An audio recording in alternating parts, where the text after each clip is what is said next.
ጥያቄ ተመልሷል ስል እኔ የምፈልገው ጥያቄ አልተመለሰም። ግን ተመልሶልኛል ብለኛል እኮ አሁን መለሰ ደማል ኖ አሁን መቀጠል አልችልም። መቀጠል አልችልም። ጥያቄው እንዳልተመለሰ ወስጄ አጨመልሷል። ቻው በቃ እግዚአብሔር ካንተ ጋር ይሁን። እሱ ደግሞ ይወጣየ እኔ በምችለው አቅም ዮሐንስ ወንጌል 7:39 ላይ የሚያምኑ ሰው ይወርዳል ብለ ሐዋርያት ስራ ላይ መውጣት ይችላል። ገዝሩ መውጣት ይችላል። ላለመረዳት ወስነ ከመጣ ኖ you are punching yourself you are punching yourself። እንዴት ወንድሜ እስቲ ዮሐንስ 7:39 ላይ በሚያምኑት ላይ ይወርዳል አልክ። ትክክል። ሐዋርያት ላይ ስትመጣ ግን በማያምኑት ላይ ሊወርድ ይችላል አልክ። እሺ አሁን ለመለስልህ ያው እንግዲህ በደንብ አድርገህ ስማየው። ሐዋርያት ሥራ ምዕራፍ 7 እኔ ነኝ ማነው ዮሐንስ ወንጌል ምዕራፍ 7 እኔ ነኝ ራሱ የጠቀስኩት። በነገራችን ላይ ኢቭን ወንድምህ ራሱ አልጠቀሱም። ይሄንን ጥቅስ እኔ የማምንበት ስለሆነ ሰው መንፈስ ቅዱስ እንዲወርድበት ማመን እንዳለበት የማምነው እምነቴ ስለሆነ ይሄንን ጠቅሼ ነው ያስረዳሁት። ምን ብዬ ጌታችን ኢየሱስ ድምፁን ከፍ አድርጎ እንዲህ ብሎ ተናገረ። ምን ብሎ ተናገረ መሰለ ወንድም አለም? ምንድነው መጽሐፍ እንደሚል አለ፣ በእኔ የሚያምን የህይወት ውሃ ወንዝ ከሆዱ ይፈልቃል አለ። የተጠማ ቢኖር ወደ እኔ ይምጣ።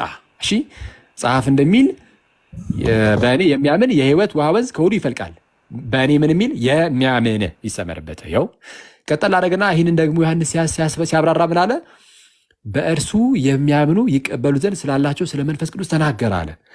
ስለዚህ የሚያምኑ ሰዎች ይህ ነገር ይሰጣቸዋል፣ መንፈስ ቅዱስ ይሰጣቸዋል። ይህ ማለት ግን ወንድሜዋ እግዚአብሔር አምላክ ሳያምኑ በፊት የሆነ ነገርን በጭራሽ ሊያደርግ አይችልም ወደሚል ግን የእግዚአብሔርን ኃይልን ወደ መገዳደር ግን አትገባም። አንተ ማንም አይደለም፣ እኔም ማንም አይደለሁም።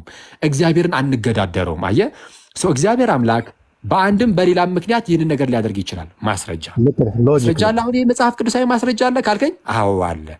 የቱ ጋር? ለምሳሌ ሐዋርያት ሥራ ምዕራፍ 2 ጠቀስኩኝ። ምን የሚለውን? እግዚአብሔር እንደዚህ ይላል፣ በመጨረሻው ጊዜ መንፈሴን በስጋ ሁሉ ላይ አፈሳለሁ አለ። ስጋ በለበሰ ሁሉ ላይ መንፈሴን አፈሳለሁ። በማን ላይ? በልጆቻችሁ። እሺ በጎበዞቻችሁ። ኦኬ በሽማግሌዎቻችሁ። አይ አክሊል ይሄ እድሜን አያመለክትም አልከኝ። ወንድምህም እንደዛ ብሎ ነበር። ልክ ስትለኝ ነው ከአንተ ይልቅ በፕሮቴስታንት ውስጥ ስመጥር የሆነው እጅግ ተቀባይነት ያለው አዲሱ መደበኛ ትርጉም አለ ብዬ እሺ እድሜ የሚለውን እነሆ እድሜ አልኩኝ። እነሆ እድሜ። አየህ ሰው እድሜ የሚለውን እንዲካሳየን እድሜ የሚለውን እንዲካሳየን ልጆቻችሁ የሚለውም የእድሜ ክልል ውስጥ ስለሚገባ በህፃናት ላይም መንፈስ ቅዱስ ይወርዳል ነው። ዘር ምን አደረግኩኝ መሰለህ? አስቀጥዬ የአንተን እምነት ለማወቅ በህፃናት ላይ መንፈስ ቅዱስ ይወርዳል አይወርድም? ወዳጄ ይህንን ብትነግረኝ። እኔማ ናቹራሊ ሊወርድ ይችላል። እሺ አሁን መንፈስ ቅዱስ በህፃናት ላይ ሊወርድ የሚችል ከሆነ ህፃናት ያምናሉ አያምኑም? ጥያቄው እሱ አይደለም። አንዴ ቀን ህፃናት ያምናሉ አያምኑም? ወንድሜ ህፃናት ያምናሉ አያምኑም ለሚለው ጥያቄ ህፃናትን ታጠምቃለህ አታጠምቅም? የጠየኩትን ሰምተዋል ወንድማችን። ህፃናት ያምናሉ አያምኑም? አሁን እሱ አይደለም ነጥቡ። የኔ ነጥብ ህፃናት ያምናሉ አያምኑም? ወንድሜ the question is ህፃናት ያምናሉ አያምኑም? 7:39ን የሚያምኑት ላይ ይወርዳል ብለህ ህፃናት ያምናሉ አያምኑም? ወንድሜ አሁን ህፃናት ላይ መንፈስ ቅዱስ ይወርዳል ብለሃል። አሁን አጣብቂኝ ውስጥ ገባ። ህፃናት ያምናሉ አልገባሁም።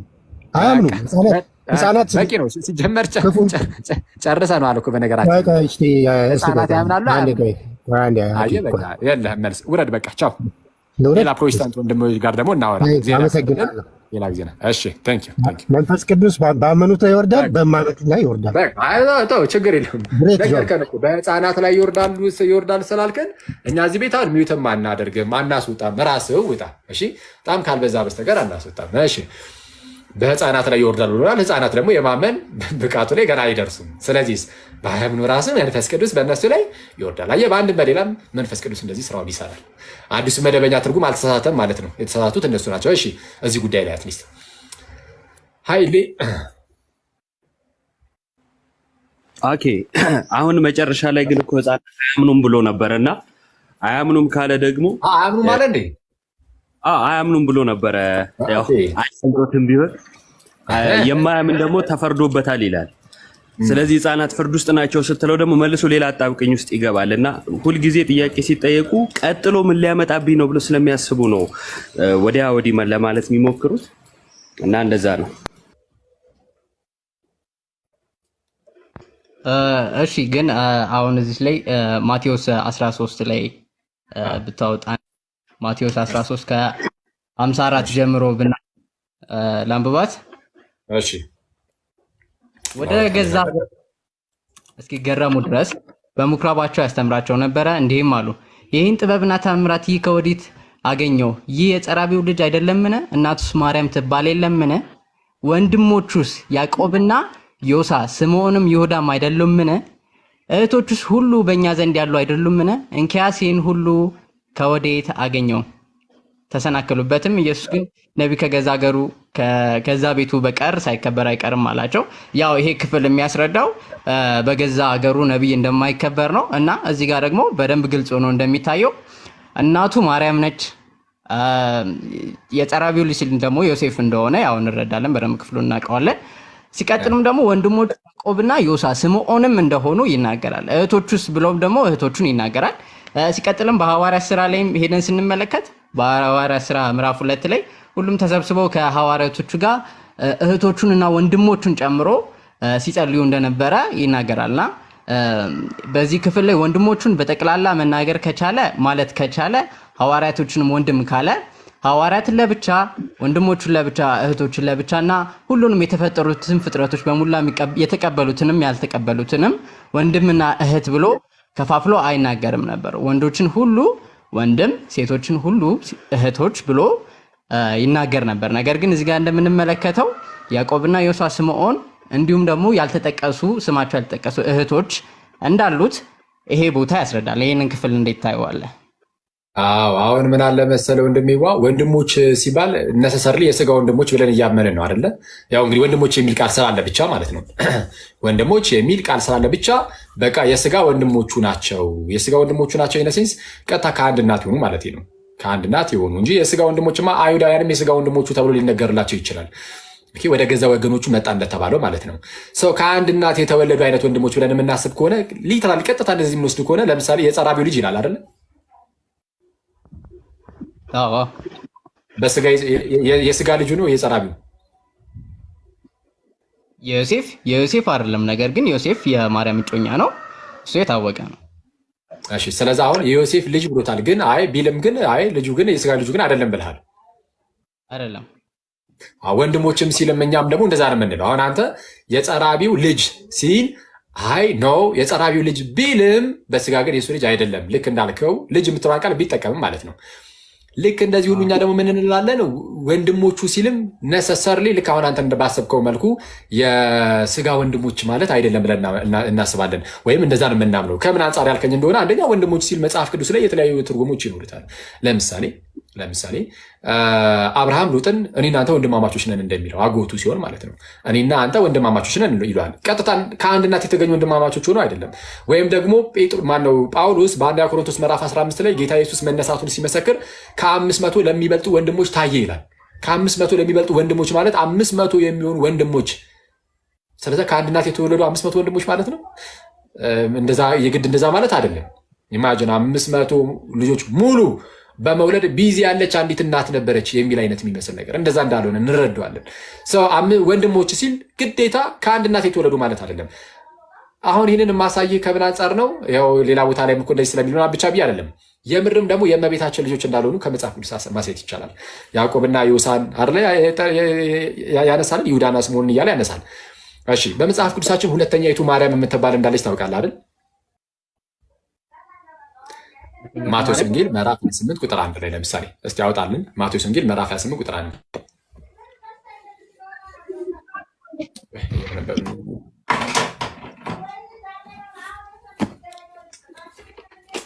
ማቴዎስ ወንጌል ምዕራፍ 28 ቁጥር 1 አወጣ።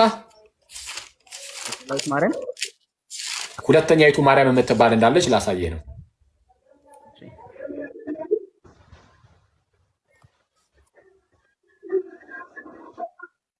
አውጣው። ማን ልበል ግን ስምህን? 28 ነው አውጥቻለሁ። ስምህን ማን ልበል? ስምህን ማን ልበል? ዳግም ይባላል። ዳጊ ከባድ ሰው። እሺ ቁጥር 1 ላይ እሺ አዲሱ መደበኛ ትርጉም ነው ያለኝ፣ በሱ ላንብብልህ። እሺ አብ ሰንበት ካለፈ በኋላ በሳምንቱ መጀመሪያ ቀን ጎህ ሲቀድ ማርያም መግደላዊትና ሌላ ማርያም መቃብሩን ሊያዩ ሄዱ። ያው ግልጽ ነው እዚህ ጋር ሁለት ማርያሞችን እንደጠቀሰ ይሄ ልታሳየኝ እንደሆነ ማለት ነው። አዎ ማርያም መግደላዊት እና ምን አለ? ሌላዋም ማርያም በመቃብር ሲሄዱ ሊያዩ ሄዱ። ሌላዋ ማርያም። እሺ አዲሱ መደበኛ ትርጉም ሌላዋ ማርያም ብሎታል። እሺ እንዳነበብክልን ከሆነ ዋናው ትርጓሜ ደግሞ ሁለተኛይቱ ማርያም ይላታል። ሌላዋ ማርያም ወይም ሁለተኛዋ ማርያም የምትባል እንዳለች ታውቃለህ? ብዙ ማርያሞችም ይኖራሉ። አይ አትሊስት አሁን እዚህ ጋር አሁን የጌታችን እናት ማርያም ስትጠቀስ ምን እየተባለች ነው የምትጠቀሰው? ኢየሱስ ክርስቶስ እናት። ጎበዝ ልጅ። ይቺ ማርያም ማለት ባለችው አይ ምን መሰለህ አክሊሉ፣ አሁን እዚህ ጋር ስንመለከት የመጀመሪያውን ሌላ ከዚህ ሌላም የተለዩ ብዙ ማርያሞችን ማንሳት ይቻላል ከዚህ መጽሐፍ ቅዱስ ውስጥም ካሉት። ነገር ግን አሁን ቀጥታ ወደዛኛው ወደ ማቴዎስ 13 ላይ የወሰድኩ ምክንያት ቀጥታ ስለ ሌሎች ማርያሞች ግንኙነት ካለው ሰው ጋር ሳይሆን ከዮሴፍ ጋር የተገናኘ ነው አንደኛ። ሁለተኛ ደግሞ ኢየሱስ ክርስቶስ ከዮሴፍ ጋር እንዴት አገናኝቶ እንደሚቀመጥ ላሳየ ነው በታሪክ ውስጥ ያለውን ነገር አሁን ለማሳየት እየሞከርኩ ያለሁት ምን መሰለ፣ አንደኛ ሌላኛይቱ ማርያም እንዳለች፣ እነዛ ልጆችም የማን ልጆች እንደሆኑ ላሳየህ እኮ ነው ዳጊ። ኦኬ እነዛ ልጆች ራሱ የማን ልጆች እንደሆኑ ማቴዎስ ወንጌል ምዕራፍ 28 ላይ መግደላዊት ማርያምን እና ሌላኛይቱን ማርያምን አሳይቶናል። ኦኬ ዮሐንስ ወንጌል ምዕራፍ 19 ላይ መግደላዊት ማርያምና ያቺ ሌላኛይቱ የተባለችውን የቀለዮጳ ሚስት ማርያም ብሎ አስቀምጧታል። ማቴዎስ ወንጌል ምዕራፍ 27 ላይ ደግሞ ተመልከት። ያው በመስቀሉ ዙሪያና በክርስቶስ ትንሣኤ ዙሪያ ያሉትን ሴቶች ነው እያየን ያለ ነው። እዛ ጋር ያለች አንዲት ማርያም የተባለች ሴት ስላለች ስትገለጽ በተለያየ መልኩ ነው የተገለጸችው። ሌላኛይቱ ማርያም፣ የቀለዮጳ ሚስት ማርያም እስካሁን ያየነው በሁለት መልኩ ተገልጣለች። ማቴዎስ 27 ላይ ደግሞ በምን መልኩ እንደተገለጸች ላሳየ።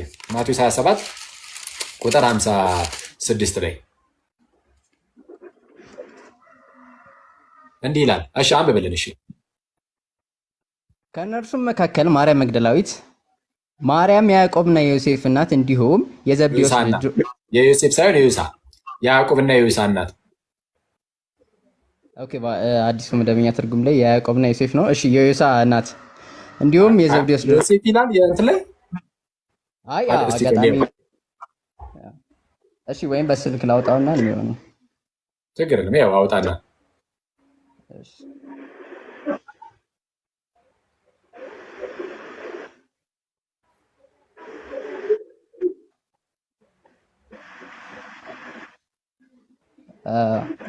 ከእነርሱም መግደላዊት ማርያምና ያዕቆብና የዮሳ። እሺ የጽሁፉ ችግር ነው። የዮሳ እናት ማርያም ዘብዴዎስ ብሎታል። ያሳዝናል። ሳድ አዲሱ መደበኛ ትርጉም ዮሳን ዮሴፍ ብሎታል። ያዕቆብና ዮሳ የሚል ማቴዎስ 13 ላይ አለ አይደለ? እሱን ቀይሮት ዮሳ የሚለውን ዮሴፍ ብሎታል። አዲሱ መደበኛ ትርጉም በጣም ከባድ ነው። እሺ ቀጥል ዳጌ። ሌላ ርዕስ እንዳንገባ ደግሞ ከእነርሱ መግደላዊት ማርያምና የያዕቆብና የዮሳ እናት ማርያም የዘብዴዎስ ልጆች እናት ነበሩ። ይቺን ብቻ የምትፈልጋት መስሎኝ ነው ይቺን ደግሜ ያነበብኩልህ። የያዕቆብና የዮሳ ይላል አለ አይደለ? የያዕቆብና የዮሳ ይላል አይደል? አዎ የያዕቆብና የዮሳ እናት ማናት አለ? ማርያም። እቺ ማርያም ማናት? እቺ ማርያምማ የኢየሱስ ክርስቶስ እናት ማርያም ነች። አይ ቀደም እኮ ስጠይቅህ ራሱ አንተ ራሱ መልሰህልኝ ነበረ። ምን ብለህ ድንግል ማርያምን ሲጠቅሳት በምን መልኩ ነው የሚጠቅሳት ብዬ ስጠይቅህ የኢየሱስ እናት ብሎ ነው የሚጠቅሳት ብለህ ነበረ። አንደኛ ኢየሱስ የበኩር ልጇ ነው። ኢቭን ሌላ ልጅ ቢኖራት ራሱ የበኩር ልጇ እያለ የሌላ እናት ተብላ አትጠራም። ሁለተኛ ደግሞ ኢየሱስ በጣም ፊገር የሆነ ሰው ነው። ኦኬ በጣም እውቅ ነው፣ ፊገር ነው። እሱ እያለ የሌላ እናት ተብላ አትጠራም። በርካታ ክፍሎች ላይ የኢየሱስ እናት ተብሎ ተቀምጦ አይተናል። ዮሐንስ ወንጌል ምዕራፍ 2 ላይ ሊሆን ይችላል። እዚሁ ዮሐንስ ወንጌል ምዕራፍ 19 ላይም አይተናል። ምን የሚል የኢየሱስ እናትም ባጠገቡ ነበረች። ኦኬ ከዛ ቀጥሎ ደግሞ የቀለዮጳ ሚስት ማርያም የምንድነው መግደላዊት ማርያም የዘብዴዎስ ልጆችም እናት እየተባሉ ሲጠቀሱ አይተናል። ማርያምን ሲጠቅስ ኢየሱስ እያለ ትልቅ ፊገር የሆነው ኢየሱስ እያለ እንዴት ነው የያዕቆብና የዮሳ እናት ልትባል የምትችለው? እሺ ግን እዚህ ጋር ምን ታያለህ መሰለህ? እዚህ ጋር የአጠቃቀሱን ለምን እንደዚህ ጠቀሱ ምናምን ሌላ ኢሹ ሊሆን ይችላል። ነገር ግን እዚህ ጋር ሁለት ማርያሞችን ያስቀምጣል፣ መግደላዊ ማርያምና የያዕቆብና የዮሳ እናት ማርያም ብሎ ያስቀምጣል። ከዛ ተመልሰ ይሄንኑ የሚደግፍ ቃል የምታገኘው እዛው ቅድም ያነበብንበት ቦታ ነው። አንደኛ እቺ ማርያም ሌላ ማርያም ብትሆን፣ የሰፈር ማርያም ብትሆን ወይም ደግሞ ሌላ ማርያም ብትሆን እቺን ማርያም አንስቶ የዮሴፍ ባይዘዌ ዮሴፍ የማርያም እጮኛ የኢየሱስ እናት ማርያም እጮኛ እንደሆነ ይታወቃል። ከዛ ወዲህ ስለ ዮሴፍ ሌላ ማርያም ጓደኛ እንዳለውና እጮኛ እንዳለው አልተነገረንም። እኔ እንደዛ አላልኩም። እንደዛ አይደለም። ኢሳቢዮስ ቸርች ሂስትሪ ላይ የሄጌሲፖስን ይህንን ነገር ይዘግብልናል። ቸርች ሂስትሪ ላይ ኤክሌሲያስቲካል ሂስትሪ ላይ ቀሌዮጳ አለ። የማን ባል? ማን ነው? የሰሎሜ ኦኬ፣ ይቅርታ የቀሌዮጳ ሚስት ማርያም የተባለች በጣም ይቅርታ፣ ማርያም የማርያም ባል ቀሌዮጳ አለ። የያዕቆብና የዮሳ እናት የተባለችው ማርያም የቀሌዮጳ ሚስት ማርያም እንደሆነች አይተናል። ሰው ቀሌዮጳ የማን ወንድም ነው? የድንግል ማርያም እጮኛ የሆነው የዮሴፍ ወንድሙ ነው። ወንድማማቾች ስለሆኑ የሁለቱ ደግሞ እጮኞች ወይም እንበለውና የቀሌዮጳ ሚስት ማርያም ነው ስሟ፣ የዮሴፍም ደግሞ እጮኛ ስሟ ማርያም ነው። ሁለቱ የሚወልዷቸው ልጆች እርስ በእርስ ወንድማማቾች ተብሎ ይጠራሉ። ምክንያቱም የዮሴፍ ልጅ ስለተባለ ኢየሱስ የዮሴፍ የወንድሙ ልጆች ደግሞ እነሱ ወንድማማቾች ተብሎ ይጠራሉ። ሰው ከዛ አንጻር የሚታየ ነው እንጂ ከእመቤታችን ተወለደ የሚል አንድም ጥቅስ የለም ነው ዳግ። እሺ ጥሩ ነው። ግን አሁን እዚህ ጋር እንትን ያላልክልኝ ያላብራራልኝ ያልመለስክልኝ ነገር ቢኖር አሁን እነዚህ ልጆችም በሰፈር ውስጥ እኛም እንደ ሰውም ሲታይ በሰፈር ውስጥ ያለ ሰው ሲገኝ የዛ ሰፈር ሰው የሚኖርበት ቤተሰብ ነው ተብሎ የሚታሰብ ሰው የሚጠራው በቤተሰቡ ስም እንደሆነ እናውቃለን። አባቱ ደግሞ የኢየሱስ ክርስቶስ አባት ዮሴፍ እንደሆነ ገና ሲጀመር ማቴዎስ 1 ላይ ዘሩን ዘርዝሮልን ዮሴፍ የእሱ አባት እንደሆነ ተጠቅሷል። እና እሱንማ አብረን ብናምናለን። ነገር ግን እዛ አባቱ እንደሆነ ተጠቅሷል። ስለዚህ የጎረቤት ልጅም ይሁን የምንም ልጆች ይሁኑ የሌላኛይቱ ማርያም ከኢየሱስ ክርስቶስ ጋር የሚያገናኛት ነገር ከሌለ ከዚህ ከሚናገረው ነገር አለ ብያለሁ። አለ የሚያገናኘውማ አለ። ዳጊ አልሰማኝም? የሚያገናኘው ነገርማ አለ እኮ አልኩኝ። የያዕቆብና የዮሳ እናት የተባለችው የቀሌዮጳ ሚስት ማርያም አይደለች? ቀሌዮጳ ለዮሴፍ ወንድሙ ነው የሚል ታሪክ እኮ ነው ያሳየው ከሄጌሲፖስ ላይ። ሄጌሲፖስ ለታሪኩ ዘመን በጣም ቅርብ የነበረ ሰው ነው። ለዛ ነው አልኩኝ የሚያገናኛቸው ነገር አለ። ስለዚህ በቤታቸው ስለሚኖሩ ነው፣ በጣም ስለሚቀራረቡ ነው የሚል ምላሽ ልሰጠኝ ነው ማለት ነው። በቤታቸው ስለሚኖሩ አላልኩም። ሊኖሩም ይችላሉ ኦፍኮርስ። ግን እንደዛም የሆኑም ሰዎችም ወንድሞች ይባላሉ። ባይዘው ይኸው ከ500 የሚበልጡ ወንድሞች የተባለው እኮ በእምነት ስለሚመሳሰሉ ነው፣ እንደውም አብረውም ሳይኖሩ። እኔ ግን ያልኩት ወይም ደግሞ አብርሃም ሎጥንም ያለው እኮ የአጎት ሆኖ እኮ ነው፣ የሩቅስ ሆኖ ግን ወንድም ይለዋል። እኔ ግን እንደዛ ሳይሆን ያልኩት ዳግ ሄጌሲፖስ እንደተናገረው አልኩኝ። ቀሌዮጳ ለዮሴፍ ወንድሙ ነው፣ ወንድማማቾች ናቸው።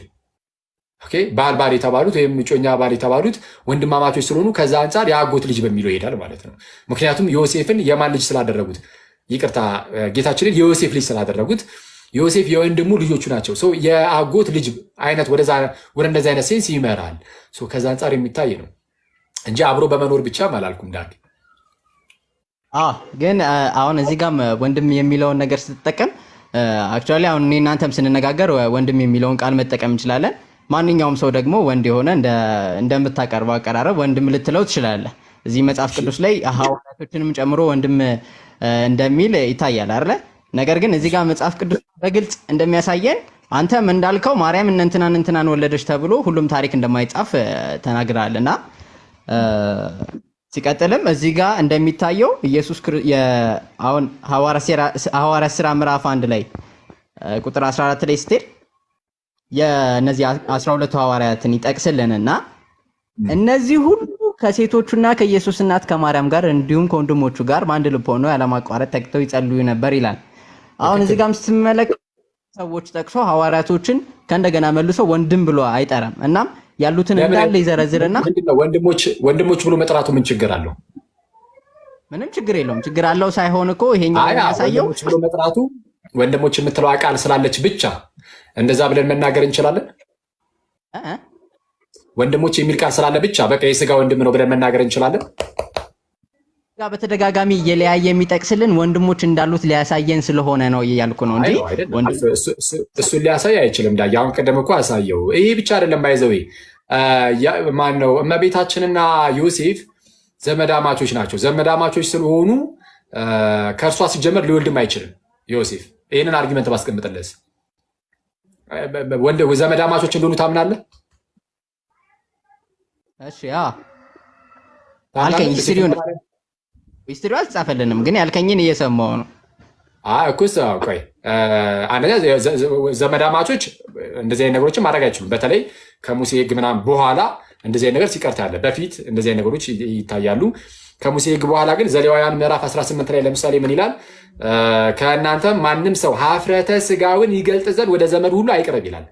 ሀፍረተ ስጋውን ይገልጥ ዘንድ ወደ ዘመዱ ማንም ሰው እንዳይገባ ይላል። ዮሴፍ ደግሞ ለእመቤታችን ዘመድ ነው። እንዴት ዘመድ እንደሆነ ላሳየም። ምናልባት ካመንክ ግን በቃ ይኸው እንደዚህ ስለሚል አምናለሁ ካልከኝ ዝም ብዬ እንደዚህ መጨረስ እችላለሁ።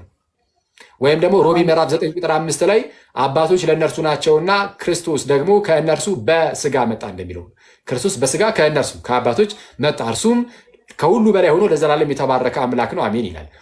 በስጋ ከእነርሱ እንደመጣ አታምንም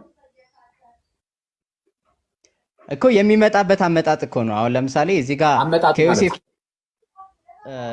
ከዮሴፍ ነው እንዳትለኝ፣ ከዮሴፍ ስጋ እንዳልነሳ ያው በመንፈስ ቅዱስ እንደተወለደ ታውቃለህ እኮ። ሳየ ወደ እሱ እንመጣበታለን። አሁን ልናቅ ልንረዳ የሚገባው ኢየሱስ ቀጥታ የዳዊት የወገቡ ፍሬ ነው አይደለም። አሁን ይህንን የምታነሳልኝ ይሹ እኮ አሁን ከጠየቁት ጥያቄ ጋር የሚገናኝ አይደለም። አሁንም ሌላ ታሪክ ላሳየ ነው። እንዴት እንደሚገናኝ ላሳየ ነው። ዘመዳማቾችን እንዴት እንደሚሆኑ ላሳየ ነው። ዳጊ ፕሊዝ እችን ብቻ ትንሽ እንትን እንበልባት። ኢየሱስ የዳዊት የወገቡ ፍሬ አይደለም። የወገቡ ፍሬ ነው። ምን ማለት ነው? የወገቡ ፍሬ ነው ማለት አይ ዘሩ ከዛ እንደሚመዘዝ እየነገርኩ ነው እንጂ የወገብ ፍሬ አለ ነው። የወገብ ፍሬ እንደዛ ነው። ልክ ሌዊ በአብርሃም ወገብ ሳለ አስራትን ሰጥቷል እንደተባለው በአባቱ ወገብ ሳለ ነው ለመልከጼዴቅ አስራትን የሰጠው ሲል ዕብራውያን ምዕራፍ 7 ላይ በአባቱ ወገብ ማለት ገና ሊወለድ ነው ማለት ከእሱ ዘር እንደሚመጣ የሚያሳይ ነው። ስለዚህ አሁን አንተ እንዳልከውም ከዳዊት ዘር የሚመጣ ነው ማለት ነው። ዘሩ ቀጥታ ከዳዊት የሚመጣ ነው። እሺ የዳዊት ልጅ ይልና የአብርሃም ልጅ የትውልድ መጽሐፍ ያለው ለአብርሃም ምን የሚል ቃል ስለተገባ ነው? አሕዛብ በዘርህ ይባረካሉ ተብሎ የለ። ስለዛ ኢየሱስ የአብርሃም ዘር ነው አይደለም? ነው። በጣም አሪፍ። ስለዚ አሁን አብርሃም ይስሐቅን ወለደ፣ ይስሐቅ ያዕቆብን ወለደ፣ ያዕቆብ ይሁዳና ወንድሞቹን ወለደ እያለ ሲመጣ ይህ ሁሉ ስጋዊ መወላለድ ወደ ማን ሊያመራ ነው? ዮሴፍ ጋር ነው የሚያቆመው። ኢየሱስ ጋር ቆም። እሺ፣ ግን ወደ ማን የማንን ለማስረዳት ነው ግን የተነገረው?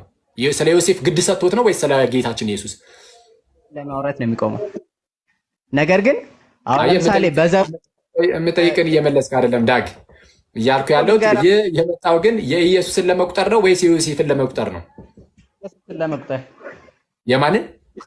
የኢየሱስን ለመቁጠር። የኢየሱስን ለመቁጠር ከሆነ ታዲያ ለምንድን ነው ወደ ማን ለመቁጠር ነው ስል ወደ ዮሴፍ ለምን ትለኛለህ? የሚያበቃው ዮሴፍ ላይ ነው ኢየሱስ ላይ ነው? ይኸውልህ ይሄ የስጋ አካሄድ የሚያበቃው ዮሴፍ ጋር ነው። ግን ዮሴፍ የክርስቶስ አባት እንደሆነ ሁሉም ሰው በስጋ አይደለም፣ አይገናኝም፣ በምንም አይገናኝም። ነገር ግን የዮሴፍ አባት እንደሆነ ይታወቃል። በቃ ስለዛ ይህ የትውልድ ቁጥር ቆጠረና ዮሴፍ ጋር ደረሰ። ዮሴፍ ጋር ሲደርስ ዮሴፍ ግን ለኢየሱስ የስጋ አባቱ አይደለም። በስጋ ኢየሱስ ከዮሴፍ አይወለድም አይደል? አይወለድም። የማይወለድ ከሆነ ልክ ጌታችን ኢየሱስ ከዮሴፍ በስጋ የማይወለድ ከሆነ ያ ሁሉ የተዘረዘረው የስጋ የዘር ሐረግ ለኢየሱስ አይሆንም ማለት ነው አይደል? ምክንያቱም ይኸው አይካፈልማ ዘርን ከዮሴፍ ስለማይካፈል ወይም በስጋ ከዮሴፍ ስለማይወለድ ለኢየሱስ አይሆንም ማለት ነው። ስለዚህ ይሄ የማቴዎስ 1 ላይ የተጠቀሰልን የኢየሱስ የትውልድ ሐረግ አንተ አታምንበትም ማለት ነው? እኔማ አምንበታለሁ። አሁን በአንተ እምነት ግን በስጋ አሁን ከዮሴፍ ስለማይገኝ እኔም አንተም እሱን እናምናለን። ኦፍኮርስ በስጋ ዮሴፍ በደማሪዎች ተመልከቱ። ይህንን ጋይስ የእመቤታችን የዝምድና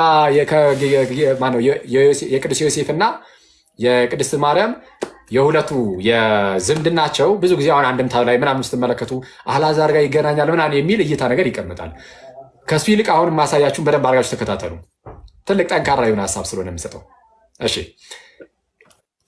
የጌታችን የኢየሱስ የዘር ሐረግ ተብሎ ሄደና ዮሴፍ ጋር ሲደርስ ከዮሴፍ ቀጥሎ ግን የስጋ ትውልዱ አልቀጠለም።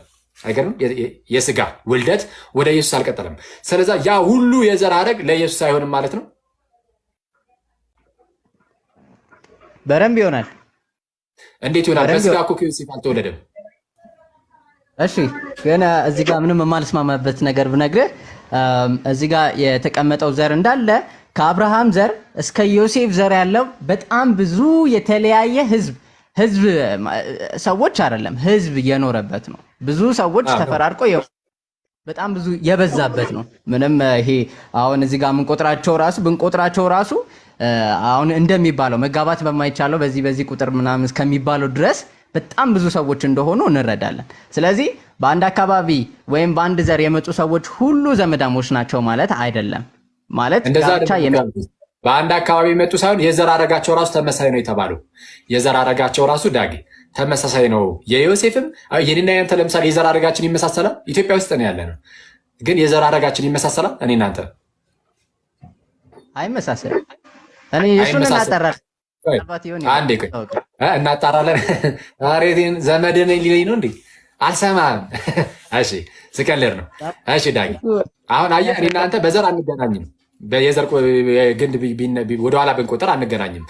እኔና ደግሞ ወንድሜ አለኝ እኔና ወንድሜን ደግሞ ብንቆጥር እንገናኝ ይሆናል። አየው እንገናኛለን። ኦፍኮርስ የሆነ ፓርት ላይ ከሆነ ጀምሮ ከበፊትም ጀምሮ ኦፍኮርስ ይመጣና ይኸው በቤተሰቦቻችን በኩል ደግሞ መተናል። ስለዛ የትውልድ ሐረጋችን ዘራችን ሲቆጠር ምን ይላል? ይመሳሰላል።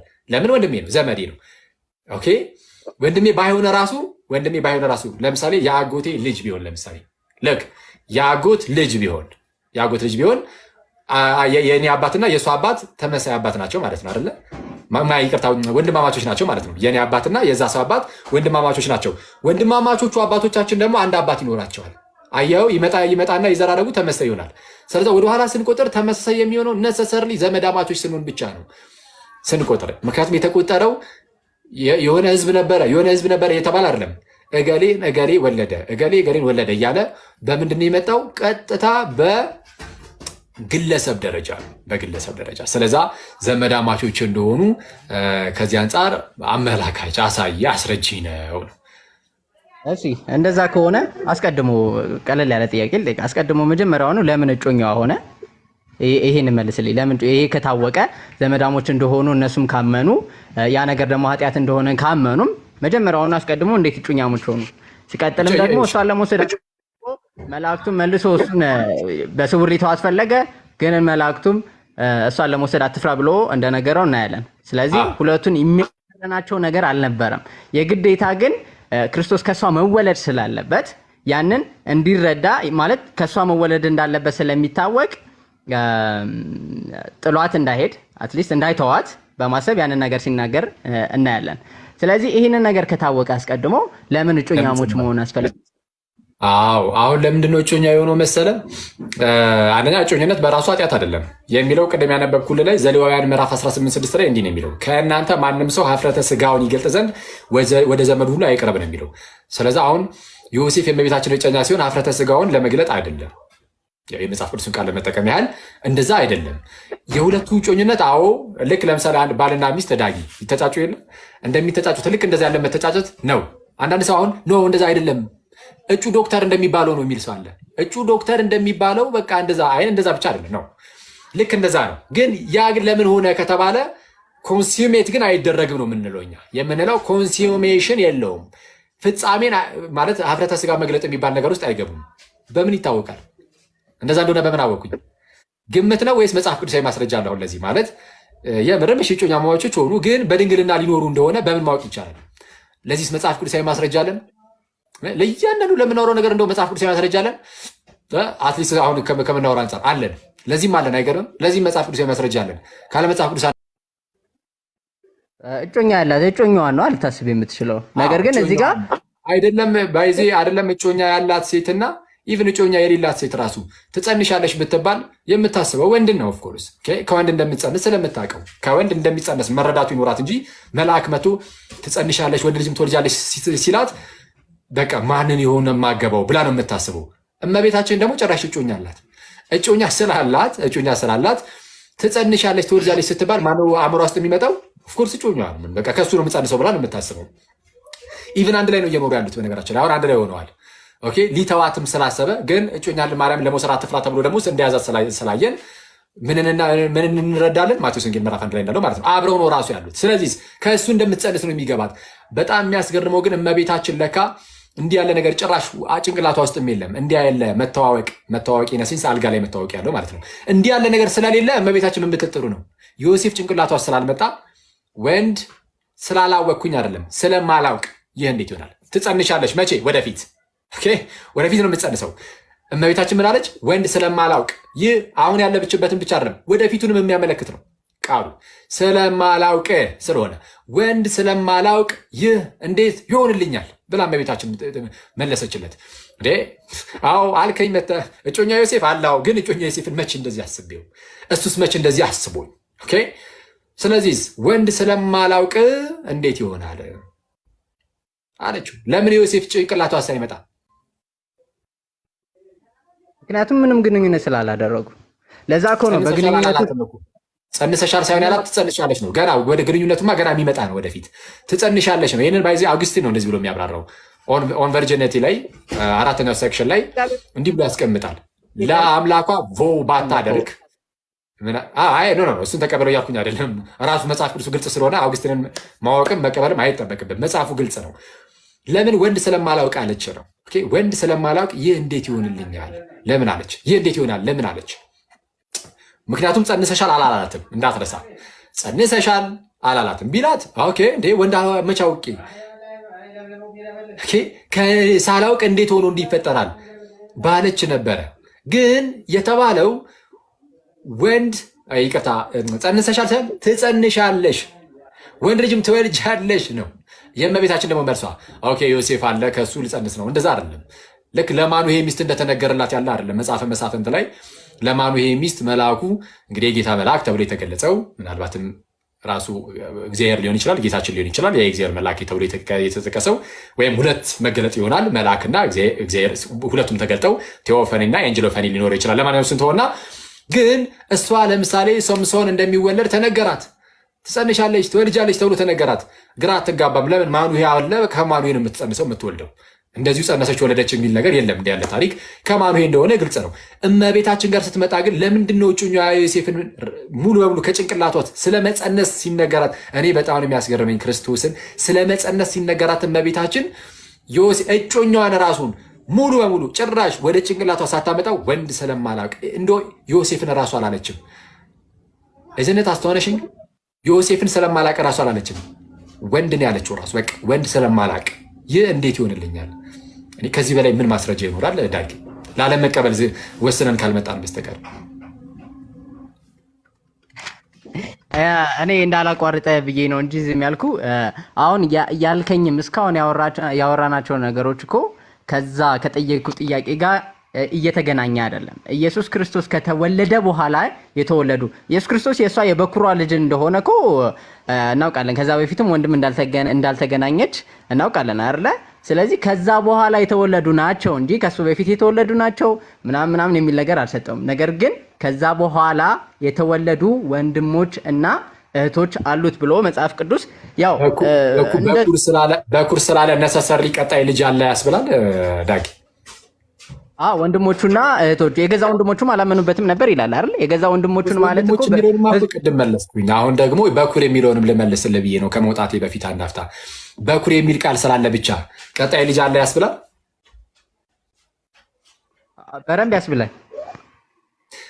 ምናልባት የበኩር ካለ በኋላ ልሉበት ቦታ ላሳየ።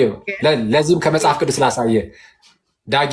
ለዚህም ከመጽሐፍ ቅዱስ ልነግረኝ ትችላለህ ሌላ ታሪክ። ነገር ግን እዚህ ጋር የበኩር ልጅ ስላላት ብቻ አይደለም ወንድምና እህት አለው የሚለውን ነገር ያነሳውብን። ነገር ግን መጽሐፍ ቅዱስ ይህን ይላል ብዬ በግልጽ ነው አይደል አመጣ የጠየቁ። በኩር የሚለውን ምን ማለት እንደሆነ ላሳየ ብዬ ነው ዳጊ። በኩር የሚለው በመጀመሪያ ደረጃ በቃ የመጀመሪያ የሚወለድ ብቻ ነው። በቃ የመጀመሪያ የተወለደ እሱ በኩር ነው። ነሰሰርሊ ቀጣይ ልጅ አይጠበቅም። ለምሳሌ ዘውልቁ ላይ አውጣ። ዘውልቅ ምዕራፍ 3 ዘውልቁ ምዕራፍ 3 አውጣው አንተ አውጣው። አንተ አውጣው ለዚህኛው ስለማንስማማ አውጡን ብትው ብላችኋለሁ። አኪ እና ማሳት ቁጥር 40 ላይ እንዲህ ነው የሚለው። ምን አልከኝ ዮባይ? በቃ ካለማ አንብብ፣ ከሌለ ላውጣልህ ልልህ ነበር። እሺ ይኸው በቃ ላንብብ። ይኸው አለ ዘውልቁ እንዲህ ይላል። ይኸው እሺ ዘውልቁ ምዕራፍ 3 ቁጥር 40 ላይ እግዚአብሔርም ሙሴን እንዲህ አለው፣ የእስራኤልን ልጆች ወንዱን በኩር ሁሉ ቁጠር። ምኑን ቁጠር? ወንዱን በኩር ሁሉ ቁጠር። በኩር ነው የሚቆጠረው። እሺ ከአንድ ወር ጀምሮ ከዚያ በላይ ያሉትን የስማቸውን ቁጥር ውሰድ ያለ። ከስንት? ከአንድ ወር ጀምሮ ያሉ ምንን? በኩራትን። የአንድ ወር በኩር ፖስብል ይሆናል? አሁን በኩር ሲባል ግዴታ ቀጣይ ልጅ መኖር አለበት ካልን የአንድ ወር በኩር እንዴት ኖረ? ምክንያቱም የሆነ ልጅ ተወልዶ ገና አንድ ወሩ ከሆነ ቀጣይ ልጅ ይወለዳል። ቀጣይ ወንድም ወይ እህት ሊኖረው ይችላል። ገና የአንድ ወር ሆኖ ይኖራል። ዳጊ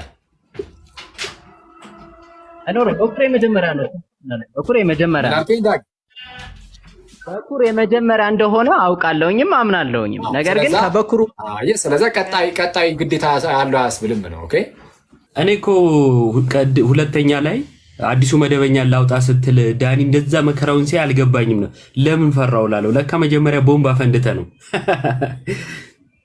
ቢንጎ በላቸው እኮ እስቴ ነው ቢንጎ ይበላቸው እንዴ። እኔ በጣም መከራውን አየ ዳኒና እንዳይከፈት ማለት ነው።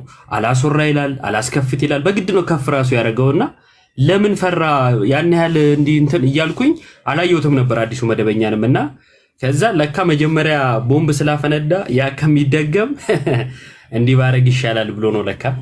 ያሳዝናል። ለማንኛውም እሱ እናየዋለን። ሰው ይሄድ ብላናና ፒስ ሞዴሬተሮች ሰው አስገቡ። ኦቦሌሶ ልደት በገነጋ ዱፍቴ ማን ነው ባለስልጣኑ? እና ቀደም ለወንድማችን እያልኩ የነበረውን ልጨርስ ያቋረጠኝን ሰውዬና የሆነ ጥቅስ ሲነሳ ማለት ነው መጀመሪያ አቡም አለው ሞዴሬተር አንተንም ላድርግ መሰለኝ። ቆይ እኔ ብቻ ነኝ የሌለኝ? አዎ ቆይ ላድርግ። የእኔ ቤተሰቦች ይፋረዱኝ። እና የሆነ ጥቅስ ሲነሳ ጥቅሱን በደንብ መረዳት ይፈልጋል። ቶሎ ብሎ አይ ልታመጣ ትችላለህ ምናምን ብሎ ወደ ሌላ ወደ እኛ ወደምንፈልገው ዓላማ ከመሄድ በፊት ያ የሚጠቅሰው ሰው ራሱ የጠቀሰው ምንድነው ሐሳቡ የሚለው በደንብ ልንይዘው ይገባል። እና ከሆነ ሐሳብ ወተን መጀመሪያ ንጹህ ሆነን መጽሐፍ ቅዱስ ጋር እንምጣ። ብዙ ጊዜ የምንቸገረው የኛን ሐሳብ ይዘን መጽሐፍ ቅዱሱን ልናናግረው ስለምንሞክር ነው። እና ባለፈው ስፒር ያዛት አንድ እንትናለችና ምንድነው ምን በመጽሐፍ ቅዱስ የሚል አለ ርዕስ የነበረውና ዮሐዴ ካስታወስከው አንዱ ገብቶ ሙስሊም ነው ቁርአን ብሎ አነበበው። ምን ነበረ ዮሐዴ? ቅዱስ ቁርባን በመጽሐፍ ቅዱስ የሚለው ቅዱስ እና ቅዱስ ቁርባን የሚለውን ርዕስ እሱ ገባና እሺ ለምን ገባ ሲባል ቅዱስ ቁርአን ስለተባለ ነው አለ። አያችሁ ጽሁፉ እኮ ቅዱስ ቁርባን ነው የሚለው፣ እሱ ግን አይምሮ ውስጥ ባለው ያነበበው። እሱ ጋር ቅዱስ ቁርአን ነው እሱ ጋር ያለው ሐሳብ ማለት ነውና አነበበው በራሱ ሐሳብ። እና መጽሐፍ ቅዱስም ብዙ ጊዜ ችግር የሚገጥመው መጽሐፍ ቅዱስ ላይ ይሄ ነው። ሰዎች በራሳቸው ሐሳብ ያነቡታል። እና ያ ስላለ ከዛ ሐሳብ እንውጣ። በጣም ጥሩ ማብራሪያ ተሰጥቶበታል። ወንድማችን ስለመጣ እናመሰግናለን። ወደ ዋናው ርዕሳችን እንመለሳለን አሁን። እሺ ተስፍሽ፣ አቤት። ከክርስቶስ ጋር አንድ ሳንሆን መዳን የለም ብለኸው ነበርና በምንድን ነው አንድ ምን ሆኖ ነበር ያልከው? እንትና ቅድምና ልደት የጠየቀኝ ጥያቄ ክርስቶስን ሰው ሳይለብስ ይድናል ወይ ነበር ያለኝ። እኔ ገላትያ 3:27 ነው እንደዚህ የሚለው ከክርስቶስ ጋር አንድ ትሆኑ ዘንድ የተጠመቃችሁ ሁሉ ክርስቶስን ለብሳችኋልና የሚል ቃል አለ። ነገር ግን 26 ላይ ደግሞ በእምነት በኩል ሁላችሁ በክርስቶስ ኢየሱስ የእግዚአብሔር ልጆች ናችሁና ይላልና ድነት ያለው እንግዲህ በእምነት በኩል አሁን በእምነት በኩል አለ። በቃ በእምነት በኩል ብለዋል። ከዛ ብቻ የሚል ቃል የለውም። በእምነት በኩል ግን የእግዚአብሔር ልጆች መሆን ይቻላል ይላል ቃሉ። ስለዚህ በእምነት ስለዚህ አሁን ምን የሚል ሐሳብ እናነሳለን? መጽሐፍ ቅዱስ ግን ክርስቶስን መልበስ፣ ከክርስቶስ ጋር አንድ መሆን፣ ክርስቶስን የምትለብሰው አንድ ስትሆን ነው መቼም አይደለ? አንድ ስትሆን ነው። አዎ። እና አሁን አንድ ስለመሆን መጽሐፍ ቅዱስ ምን ይላል የሚለውን እናያለን መቼም አይደል? ዋናው ነገር አሁን ያው ድነት ማለት የእግዚአብሔር ልጅ መሆን ነው አይደለ? ከዚህ ሌላ ትርጉም አለ? ከዚህ የተለየ ትርጉም ይኖረዋል? ድህነት የእግዚአብሔር ልጅ መሆን ነው፣ ከጨለማ መውጣት ነው፣ ከሰይጣን ባርነት፣ ከሰይጣን ምንድነው ከኃጢአት ባርነት ነፃ መውጣት ነው። ብዙ ነገር ትርጓሜ ሊሰጠው ይችላል። የእግዚአብሔር ልጅ መሆን ግን ዋናው ግን ከልጅነትን ማግኘት፣ ድነትን ማግኘት፣ የዘላለም ሕይወትን ማግኘት ነው። ትክክል። በምንድነው ልጅ ሆንከው? አሁን እዚህ ጋር በግልጽ ገላትያ 3:26 ላይ እንደሚናገረው በእምነት በኩል ሁላችሁ ነው ያመነ ሁሉ በክርስቶስ ኢየሱስ በኩል የእግዚአብሔር ልጅ ሆኗል። ወይም እኔም በእምነት የእግዚአብሔር ልጅ ሆኛለሁ። እስቲ በእምነት የእግዚአብሔር ልጅ ሆነሃል የሚለውን የመጽሐፍ ቅዱስ ክፍል አሳይ። ገላትያ 3:26 ገላትያ 3:26 እሺ አንዴ ላውጣው። እሺ ገላትያ 3:26 እንደዚህ ይላል፣ በእምነት በኩል ሁላችሁ በክርስቶስ ኢየሱስ የእግዚአብሔር ልጆች ናችሁና ከክርስቶስ ጋር አንድ ትሆኑ ዘንድ የተጠመቃችሁ ሁላችሁ ክርስቶስን ለብሳችኋልና ይላል። እሺ በምንድን ነው የእግዚአብሔር ልጅ የተሆነው? በእምነት በኩል ነው የሚለው መጽሐፉ አይደለ? የመጽሐፉን አውራና መጀመሪያ። እሺ በእምነት በኩል ማለቱ ምንን ያመለክታል? ያው በእምነት በማመናችን በክርስቶስ ኢየሱስ በማመናችን የእግዚአብሔር ልጅ መሆናችንን ነው የሚያመለክተው። አይ በኩል የሚለው ምንን ያመለክታል ነው ጥያቄ። በኩል የሚለው ያው በክርስቶስ በኩል መሆኑን ነው፣ በሌላ በማንም ሳይሆን በክርስቶስ ኢየሱስ በኩል ያ እሱ የከፈለልን መስዋዕት በኩል የሚለው እሱ ነው። በሌላ በኩል የሚለው ነው እንጂ በክርስቶስ በኩል አይደለም እያለ ያለው። በእምነት በኩል አይደለም የሚለው በክርስቶስ ኢየሱስ የሚል በእምነት በኩል ሁላችሁ በክርስቶስ ኢየሱስ። በኢየሱስ አይደለም አላልኩ። ተስፋዬ የምትሰማ ከሆነ በኢየሱስ አይደለም አላልኩ እና በኢየሱስ ነው። ትክክል ነው፣ በጌታችን በኢየሱስ ክርስቶስ ነው። ጥያቄ ግን በእምነት በኩል የሚለው ምንን ያመለክታል? በኩል ማለቱ ያው በማመን የሚለውን ያመለክታል። በእምነትማ ብሏል። በኩል የሚለውን ያልኩ ማመን እኮ አለ። በኩል የሚለው ለምሳሌ በዚህ በር ለምሳሌ ተስፍሽን ወደ እንዲህ ሲሄድ ብዬ የሆነ ቦታ ሲሄድ በዚህ በኩል ካልኩኝ ምንድነው የሚያመለክተው? በዚህ በኩል የሚለው መንገድን ነው የሚያመለክተው። የሄድክበትን መንገድ ነው የሚያመለክተው አይደል? እንጂ እዛ ጋር ብቻ ነው የሄደው ማለት አይደለም። ነው ኦሬዲ ኮ ስፔስ ፓርቲኩላራይዝ አድርጓል። ያውን ዲፊኒት አርቲክል ማለት መንገድን ነገርከኝ። በዚህ ስትለይ ሌላ መንገድ ሳይሆን በዚህ በኩል አንተ በጠቆምከኝ። እሺ እኔ ሌላ ነው አላልኩም። ይኸውልህ የምለውን በደንብ ስማና በምለው ላይ ተመስርተ ሞግት። እሺ ያላልኩት እንዳይሆንብህ ማለት ነው። እኔም ደግሞ አንተ ያላልከውን አለ ብዬ መቀጠል አይጠበቅብኝም። ስለዚህ ባልነው ላይ ብቻ እናውራ። እኔ ከእምነት ውጪ በሆነ መልኩ በሌላ መንገድ ይኬዳል አላልኩ። ይሄን በደንብ አድርጋ አስመርበት። በእምነት የሚለውን አንቃወም፣ ምክንያቱም አምኖ መጠመቅ ወደ ልጅነት ስለሚያመጣ። እምነት ብሎ ሰው ሲናገር ጥምቀትን እየገፋ ካልሆነ ችግር የለውም። ጥምቀትም ሲል እንደዛው እምነትን እየገፋ ካልሆነ ችግር የለውም። ሁለቱ ስለማይነጣጠል ማለት ነው። ያመኑት ተጠመቁ ሲባሉ እንጂ አይ ችግር የለውም ሲባሉ ስላላየን። ስለዚህ ዳግም መወለድ አለ ጌታ ኢየሱስ ክርስቶስ በዮሐንስ ወንጌል ምዕራፍ 3 ላይ ከውሃና ከመንፈስ ነው አለ። ያመኑት ዳግም ለመወለድ ይሄን ያደርጋሉ፣ አምነው ወደዚህ ይመጣሉና ማለት ነው። ከዚህ የተነሳ እንረዳዋለን ማለት ነው።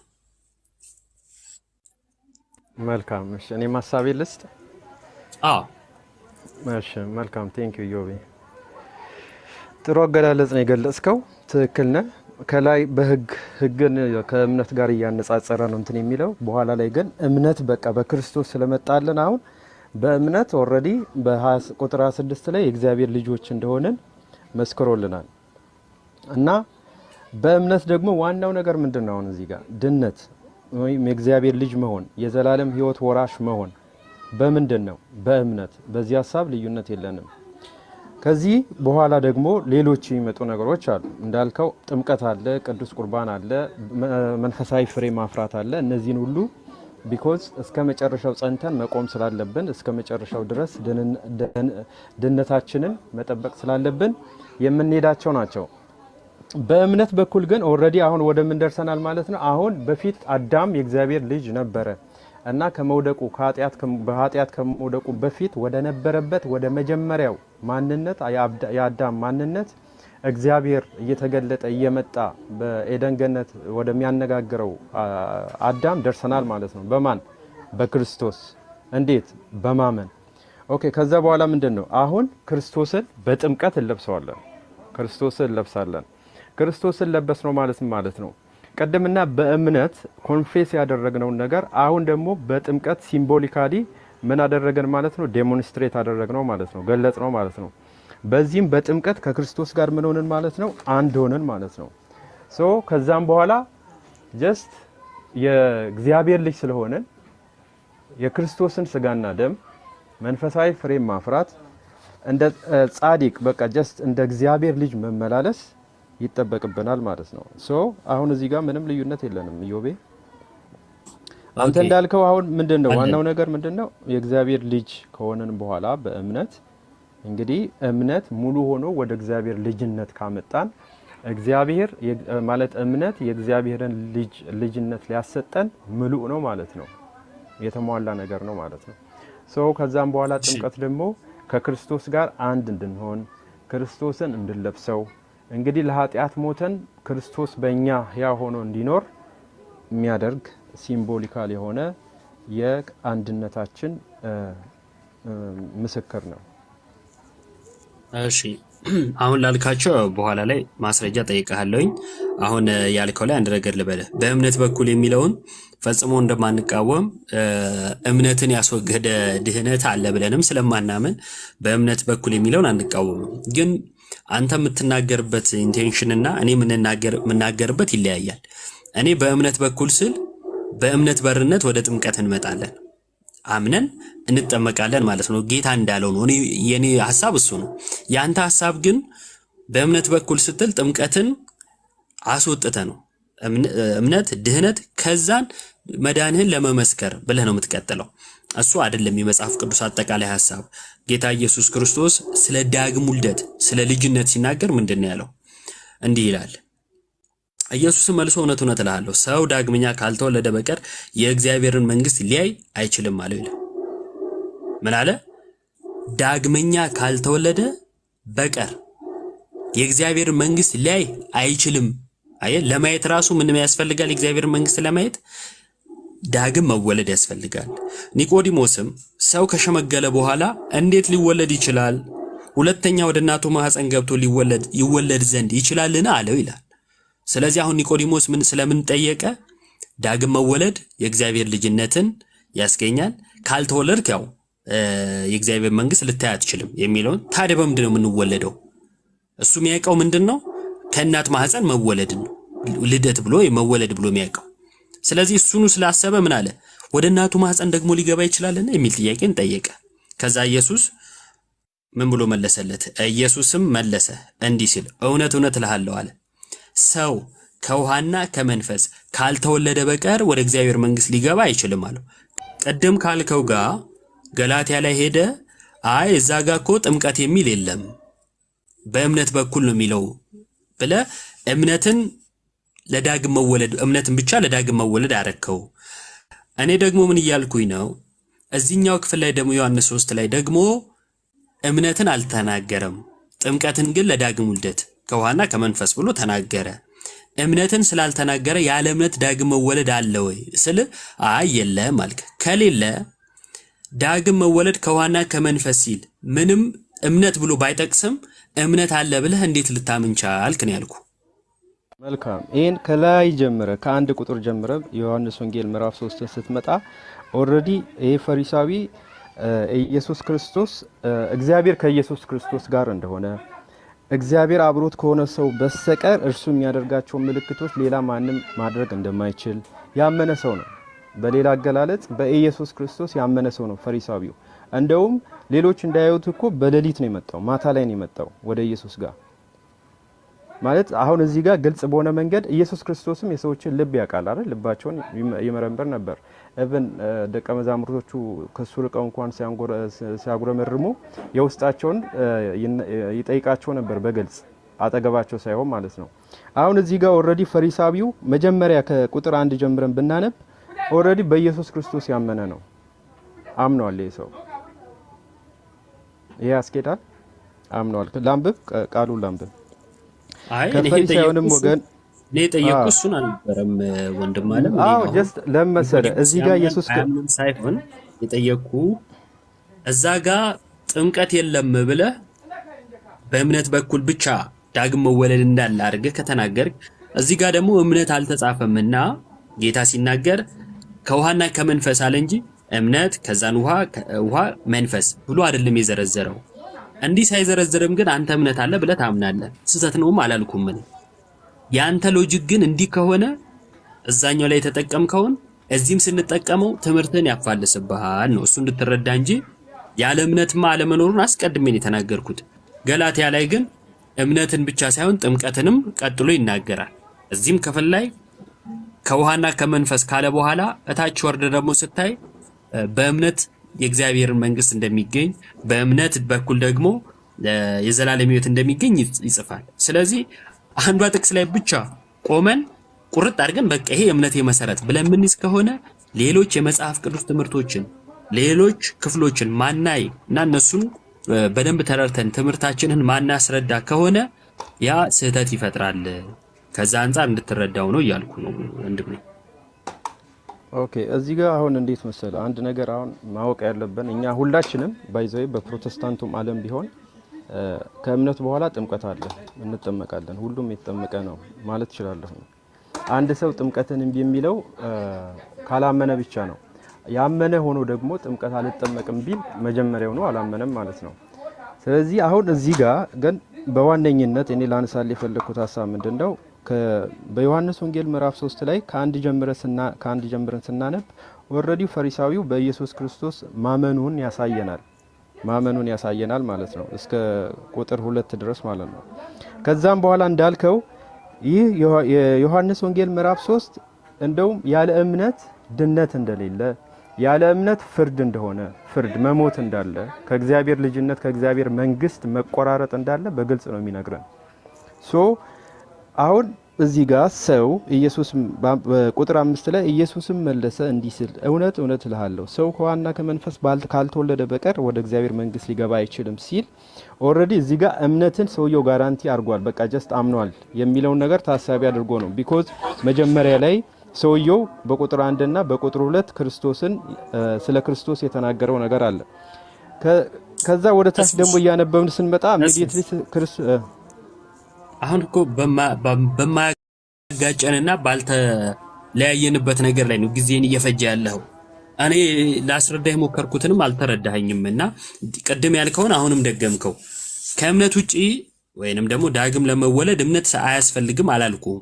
ያልኩት ገላትያ ላይ ጥምቀት አላለም እምነትን ነው ለልጅነት የሚለው ቃል በእምነት በኩል ነው ያለው ብለህ እንደዛ ለይተህ በእምነት በኩል ነው ያለው ምትል ከሆነ እኔ እያልኩ ያለሁት አልቀበል ምትል ከሆነ እምነት ያላለበት ቦታ ጥምቀትን የሚገልጽ ቦታን ስናገኝ እዛ የተጠቀምከው ሎጂክ ምንጠቀመው ከሆነ ገላትያ ላይ ጥምቀት የሚል የለም ብለህ የምትጠቀመው ሎጂክ ምንጠቀም ከሆነ ያንተ እምነት ይፈርሳል።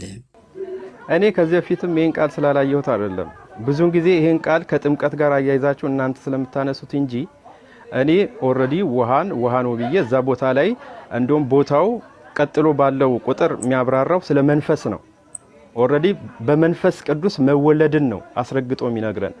አንድ ሰው ከእምነት በኋላ በመንፈስ ቅዱስ መወለድ አልጨበጥ ምትሉት ነገር አለ። አሁን ችግሩ ምን መሰለ? በደንብ አድርገህ ስማኝ። ግሪክ አልክ። አማርኛው እና ግሪኩ ልዩነት ቢኖራቸው እረዳሃለሁ። ያው ግሪኩ ላይ እንዲህ ነው የሚለው ከዚህ ሐሳብ አንፃር የሚታይ ነውና ግሪኩን እንየው ብለህ ብትል ችግር የለውም። አማርኛውና ግሪኩ አልተለያየ። ግሪኩ ላይ የምታሳየን ነገር የለ። ግሪክ ማለት ግን እንትን አለህና ብዙ ጊዜ ምንም በማይመለከተው እንደው ግሪኩ ምናምን ለማለት ሰው ሲጣጣር ምንን እኔ እንግዲህ የምረዳው እንደው የሆነ ነገር እናቃለን ለማለት የሚመስል ነገር ይታያልና ያለ አሳብ ለመረዳሽ አይደለም። ይቅርታ ዮቤ ስልኬ ሊዘጋ ስለሆነ ሚዩት አድርገና ቻርጅ አድርገህ መግባት ትችላለህ። ልክ ቅድም እንዲህ ነበረ ዳንኤል ቤት ሲባል የነበረው። እሺ ሌላ ሰው ሲገባ እንዲህ ስለሚያደርጉ ማለት ነው። እኛም ጋር እንደዛ እናስኬዳለን። የሚደብር ከሆነ ሄዳችሁ እዛ አስተያየት ትሰጣላችሁ እንዲህ አታድርጉ ብላችሁ። እሺ ወደ ሐሳቡ ስንመጣ ሐሳብ ከሌለ ግሪኩ እንግሊዘኛው አትበል። ሐሳብ ካለ እዛ ላይ የምታነሳው አርጊውመንት ካለ ብቻ ተጠቀመው። ያለበለዛ ዕውቀት ማሳያ አይደለም። ግሪክ ቋንቋ ነው። ቋንቋውን የቋንቋ ባለቤት ለምሳሌ እዚህ ጋር አለ ስፒሮስ። ግሪኩ ላይ ማየት ማያስፈልገን ከሆነ አማርኛው በትክክል የፈታውን ጉዳይ 10 ጊዜ ግሪኩ ቢል ስፒሮስ ተሳስቷል። የቋንቋ ችሎታውን ሊያሳየኝ ነው ማለት ነው። ልክ እንዲሁ አንተም በማያገባ ምንም ሐሳብ በሌለህ ነገር ላይ ግሪኩ ምትል ከሆነ እንደ ቋንቋ ቃለው ለማለት ይሆንብሃል። ወቃት ወቅ ደግሞ እሱን እያንዳንዱን ቃላቶች እያነሳን ስናወራ አገባቡ ምናምን የሚለው ነገር ሲመጣ ነው እንጂ 2-3 ቃላቶች መጥራትም አዋቂ ስለማያስብል ይሄ ለወደፊቱም ነው። ከዚህ በኋላም ለምትገቡ እንደው ዝም ብላችሁ ግሪክ እንዳትሉ ማለት ነው። ትምህርት እንዲሆናችሁ። ውሃ የሚለው ውሃ ነው ብዬ ወስዳለሁ ብለሃል። ስለዚህ ዳግም መወለድ ከውሃና ከመንፈስ መሆኑን ታምናለህ? ተስፍሽ ቀደምና ዳግም መወለድ የሚለውን ነገር ዲፋይን እናደርግ ስልክ ገላትያ 3:26 ላይ ኦሬዲ በእምነት በኩል ሁላችሁ በክርስቶስ ኢየሱስ ዮሐንስ 3 ነው ገላትያ ገብቶኛል። ልመጣ ነው። ዮሐንስ 3 ላይ ነን ያለ ነው። ኦሬዲ ዳግም መወለድ ማለት የእግዚአብሔር ልጅ መሆን ማለት ነው።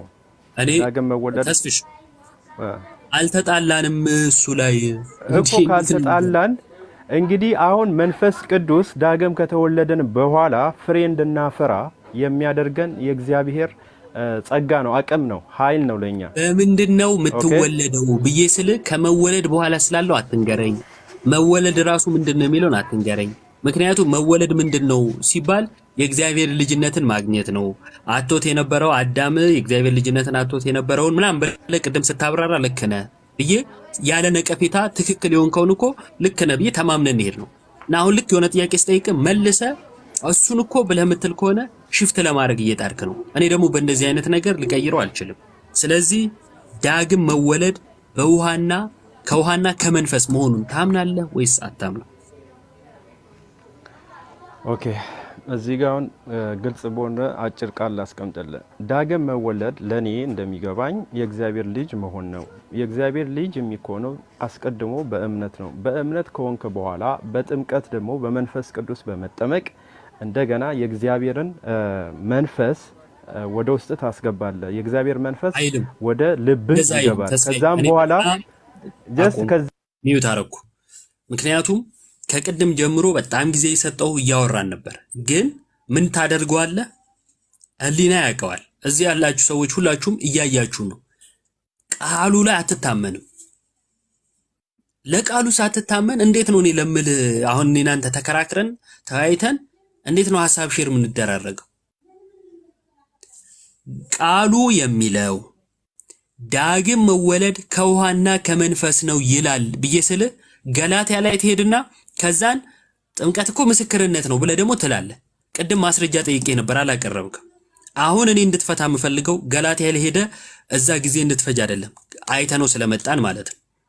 እንደው ጥቅሱን ሳናየው ቢሆን አይ እዛ መሄድ ፈርተ ነው ብትለኝ እሺ ልል ነበር። የጀመርነውን ከዛ ነው። አሁን የምትመልሰው ማይክን ስታበራ ቃል በቃል ቁጥር 5 ላይ ሰው ከውሃና ከመንፈስ ካልተወለደ በቀር ወደ እግዚአብሔር መንግስት ሊገባ አይችልም ይላል። መወለጃውን ምን አድርጎታል? ከውሃና ከመንፈስ። ይሄንን ታምናለህ ወይስ አታምንም? አዎ አምናለሁ ከውሃና ከመንፈስ የሚለውን። አይ ከውሃና ከመንፈስ የሚለውን አላምንም። ከሁለት አንዱም በላይ ይሄን ቃል ይወል አዜ ጀነራል አልወስደውም፣ ከአውዱ ጋር ነው የምወስደው። ኢዮባ ባጭሩ ባውዱ ነው ፈታው እንጂ ኦሬዲ ዳግም መወለድ ይወል ዳግም መወለድ የእግዚአብሔር እሺ ፈታላለሁ። ዳግም መወለድ በማያወላዳ መንገድ የእግዚአብሔር ልጅ መሆን ነው። በእምነት በኩል ኦልሬዲ የእግዚአብሔር ልጅ ሆኛለሁ በሆንኩ እታች ወርዶ ይጨርሰው። በጣም ታገስ ነው እውነት ለምን ያልተጠየቀው እያወራ እዚህ ባያዝ ግን አሪፍ ነው። ግሪክ ይላል ግሪክ ሳያቅ ባለፈውም የሆነ ክፍል ላይ ግሪኩ ምናምን ብሎ ጠቀሰ። ግሪኩ ምንድነው የሚለው ሲባል ካህን ወይ ቀልድ። አሁን ደግሞ ግሪኩ አለ ምንድነው የሚለው ግሪኩ ሲባል ውሃ ነው የሚለው እና ውሃ ብለህ ትቀበላለህ? አዎ። ስለዚህ ዳግም ሰው የሚወለደው ከውሃና ከመንፈስ ነው ብለህ ትቀበላለህ ወይስ አትቀበልም? ምን አይነት አዝግ ነው በፈጣሪ። መካነ ኢየሱስ ቸርቿ ጥምቀት ለድህነት ብላ ታምናለች። ደኔ አያምንም። ግን የመካነ ኢየሱስ ምንድነኝ አለ? አባል ነኝ አለ። የመካነ ኢየሱስ አባል ነኝ አለ። ቸርቿ ይሄን የምታምነው እምነቴ መጽሐፍ ቅዱሳዊ ነው ብላ ስላመነች ነው። እሱ ህብረት የሚያደርግባት ቸርች ላይ ያለው እምነት ይሄ ጥምቀት ለድህነት የሚለው ግን በዓለም አቀፍ ደረጃ ምን ያለ ነው አለ? ቅድም የወደቀ ነው አለ። የወደቀ እምነት ያላት ቸርች ውስጥ አንተ ምን ትሰራለህ? እሺ አሁን ልቀጥል? አዎ ጥያቄን ከሰማ ቀጥል። አዎ እንዴ አሉ እኮ የኛ ሰዎች እኮ እናንተ ቤተክርስቲያን አሉ። እናንተ ቤተክርስቲያን ህብረት ያደርጋሉ ማለት ጥምቀት ለድህነት አሉ። ተሐድሶ ማለት ምን ማለት ነው? ተሐድሶ ማለት የቃሉን ተሐድሶዎች እንዳሉ አታምንም? አታውቅም? እሺ ልመልስልህ። ተሐድሶ ማለት የቃሉን ትርጉም ከሆነ የሚታደስ ነገር ወይንም ደግሞ መለወጥ ማለት ነው። መታደስ የሆነ ነገር የቃሉ ትርጉም አይደለም። ከዛን መታደስ ማለት ነው። ስለ ሰዎች ምትለኝ ከሆነ በቤተ ክርስቲያናችን ውስጥ በደንብ አድርገህ ስማ። እዚህ ጋር በቤተ ክርስቲያናችን ውስጥ ተሐድሶ የሚባል ነገር የለም። እሺ ተሐድሶ የሆኑ ሰዎች አሉ ምትለኝ ከሆነ እነርሱን ሰዎች ስታገኛቸው የበግ ለምድ የለበሱ ተኩላዎች እንደሆኑና እምነት የለሽ እንደሆኑ ንገራቸው። እሺ በቤተ ክርስቲያናችን ውስጥ ግን ተሐድሶ የሚባል ግሩፕ የለም። ቴንክ ዩ ኢዮቤ። አሁን ተሐድሶ የተባሉት ሰዎች ትላንትና ከኦርቶዶክስ ጋር ህብረት ሲያደርጉ የነበሩ ልጆች ናቸው። ከዚያ በኋላ እነሱ እንደሚሉት ተገፍተው የወጡ ናቸው። ያ ማለት አዳምጠኛ ነኝ ነው። ደኔ አንዴ ቆይ እስኪ። አሁን ተሐድሶ ማለት እነማን ናቸው? ስለነሱ አይደለም። መጀመሪያ ስለምታምነው ቸርች ስትጠየቅ እሱን መመለስ ትተህ ተሐድሶ ላይ እየተንከባለልክ ነው። እና መካነ ኢየሱስ ወይም ደግሞ ሉትራን ነኝ ብለሃል። መካነ ኢየሱስ የምታምነውን እምነት ሳትቀበል ሉትራን ውስጥ ምን ትሰራለህ ነው መጀመሪያ ሳትቀበል። ኦኬ ወይ አልቀበልም ሉትራን አይደለሁም በል። የራስህ እምነት ተናገር የምታምነውን ማለት ነው። ነኝ ካልክ ግን እሷ የምታምነው ሳትቀበል እንዴት ነኝ ልትል ትችላለህ?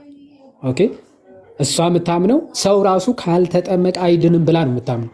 ጥምቀት ለድህነት አያስፈልግም የሚል ራሱ አጋንንት ብላ ነው የምጠራው። አጋንንት ከምትልህ ቤተክርስቲያን ቸርች ጋር አንድ ነኝ ልትል አትችልም።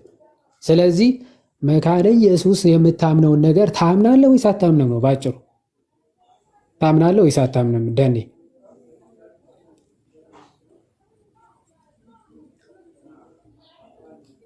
ሚዩት ላይ ነህ ደኔ።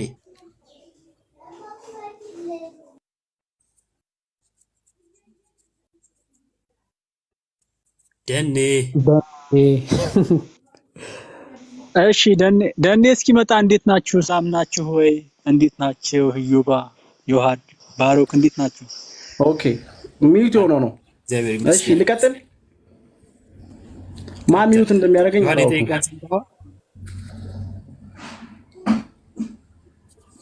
ዮሐድ የጠየቀህን ሰምተኸዋል? ዮሐድ የጠየቀኝን እየመለስኩ ነበረ። ሚዩት ሆኖ እኔ ብቻዬን እያወራው ነበረ። እየነገርንህ ነበር። እስካሁን ብቻ እንድታወራ ያደረገህ ማለት ነው። እየሰማህ አውራ። እሺ ስሙኝ። አንድ ጊዜ ሚዩት መሆንን እየነገርንህ ስለነበር ቀጥል። አሁን ኢትዮጵያ ውስጥ ዲኖሚኔሽን እንደማይሰራ ከዚህ በፊት ስነግራችሁ አልተግባባንም ነበር። ኢትዮጵያ ውስጥ ሉትራን በልሳን ይናገራል። ሉትራን ሆነህ ለምን ጥምቀት አታምንም? ቤተክርስቲያኗ በምትለው ዶክትሪን ለምን አልተመራህም ነው እያለኝ ያለው። አዎ በቃ ስለ ኢትዮጵያ ሳይሆን ማውራት ያለብህ ስለ አንተና ስለ ሉትራን ወይንም ስለ መካነ ኢየሱስ ብቻ ነው የምታወራው። አዎ እኔ ሉትራን ላይ ህብረት አደርጋለሁ ማለት የሉትራን ቤተክርስቲያንን ስህተት እቀበላለሁ ማለት አይደለም። ሉትራን እኮ አንተን አጋንንት የሰፈረበት ነው የምትል ይበላ እናንተም ትሉ ነው ይላል። እንደምን ችግር አለው? የሆነ ከሌላ ከኛ ጋር ህብረት ታደርጋለህ፣ ከኛ ጋር ህብረት ታደርጋለህ። ቆይ መጣጥ አስቀድስም አይደል? ከኛ ጋር ህብረት አታረግም። እዛ ግን ህብረት ታደርጋለህ። ቸርች ግን ምን ብላ ነው አንተን የምታውቅ? አጋንንት የሰፈረበት 500 ሺህ አጋንንት የሰፈረበት ብላ እየጠራች አንተ ግን ህብረት ታደርጋለህ። አዎ ህብረት ማድረግ እኮ ማለት ይኸውልህ አንድ ሰው በክርስቲያናዊ አስተምህሮ 100% በሁሉ ነገር ይግባባል ማለት አይደለም። ማለት አይደለም። አሁን 100% ይግባባል ማለት አይደለም። ሰው ልዩነት ኖሮት አብሮ ማምለክ ይችላል፣ አብሮ ህብረት ማድረግ ይችላል። የእምነት መግለጫው እንጂ አጥቢያ አይደለም። የምን አጥቢያ ነው? እኔ ህብረት የማደርገው እኮ ከአጥቢያ ጋር ነው አይደል እንዴ?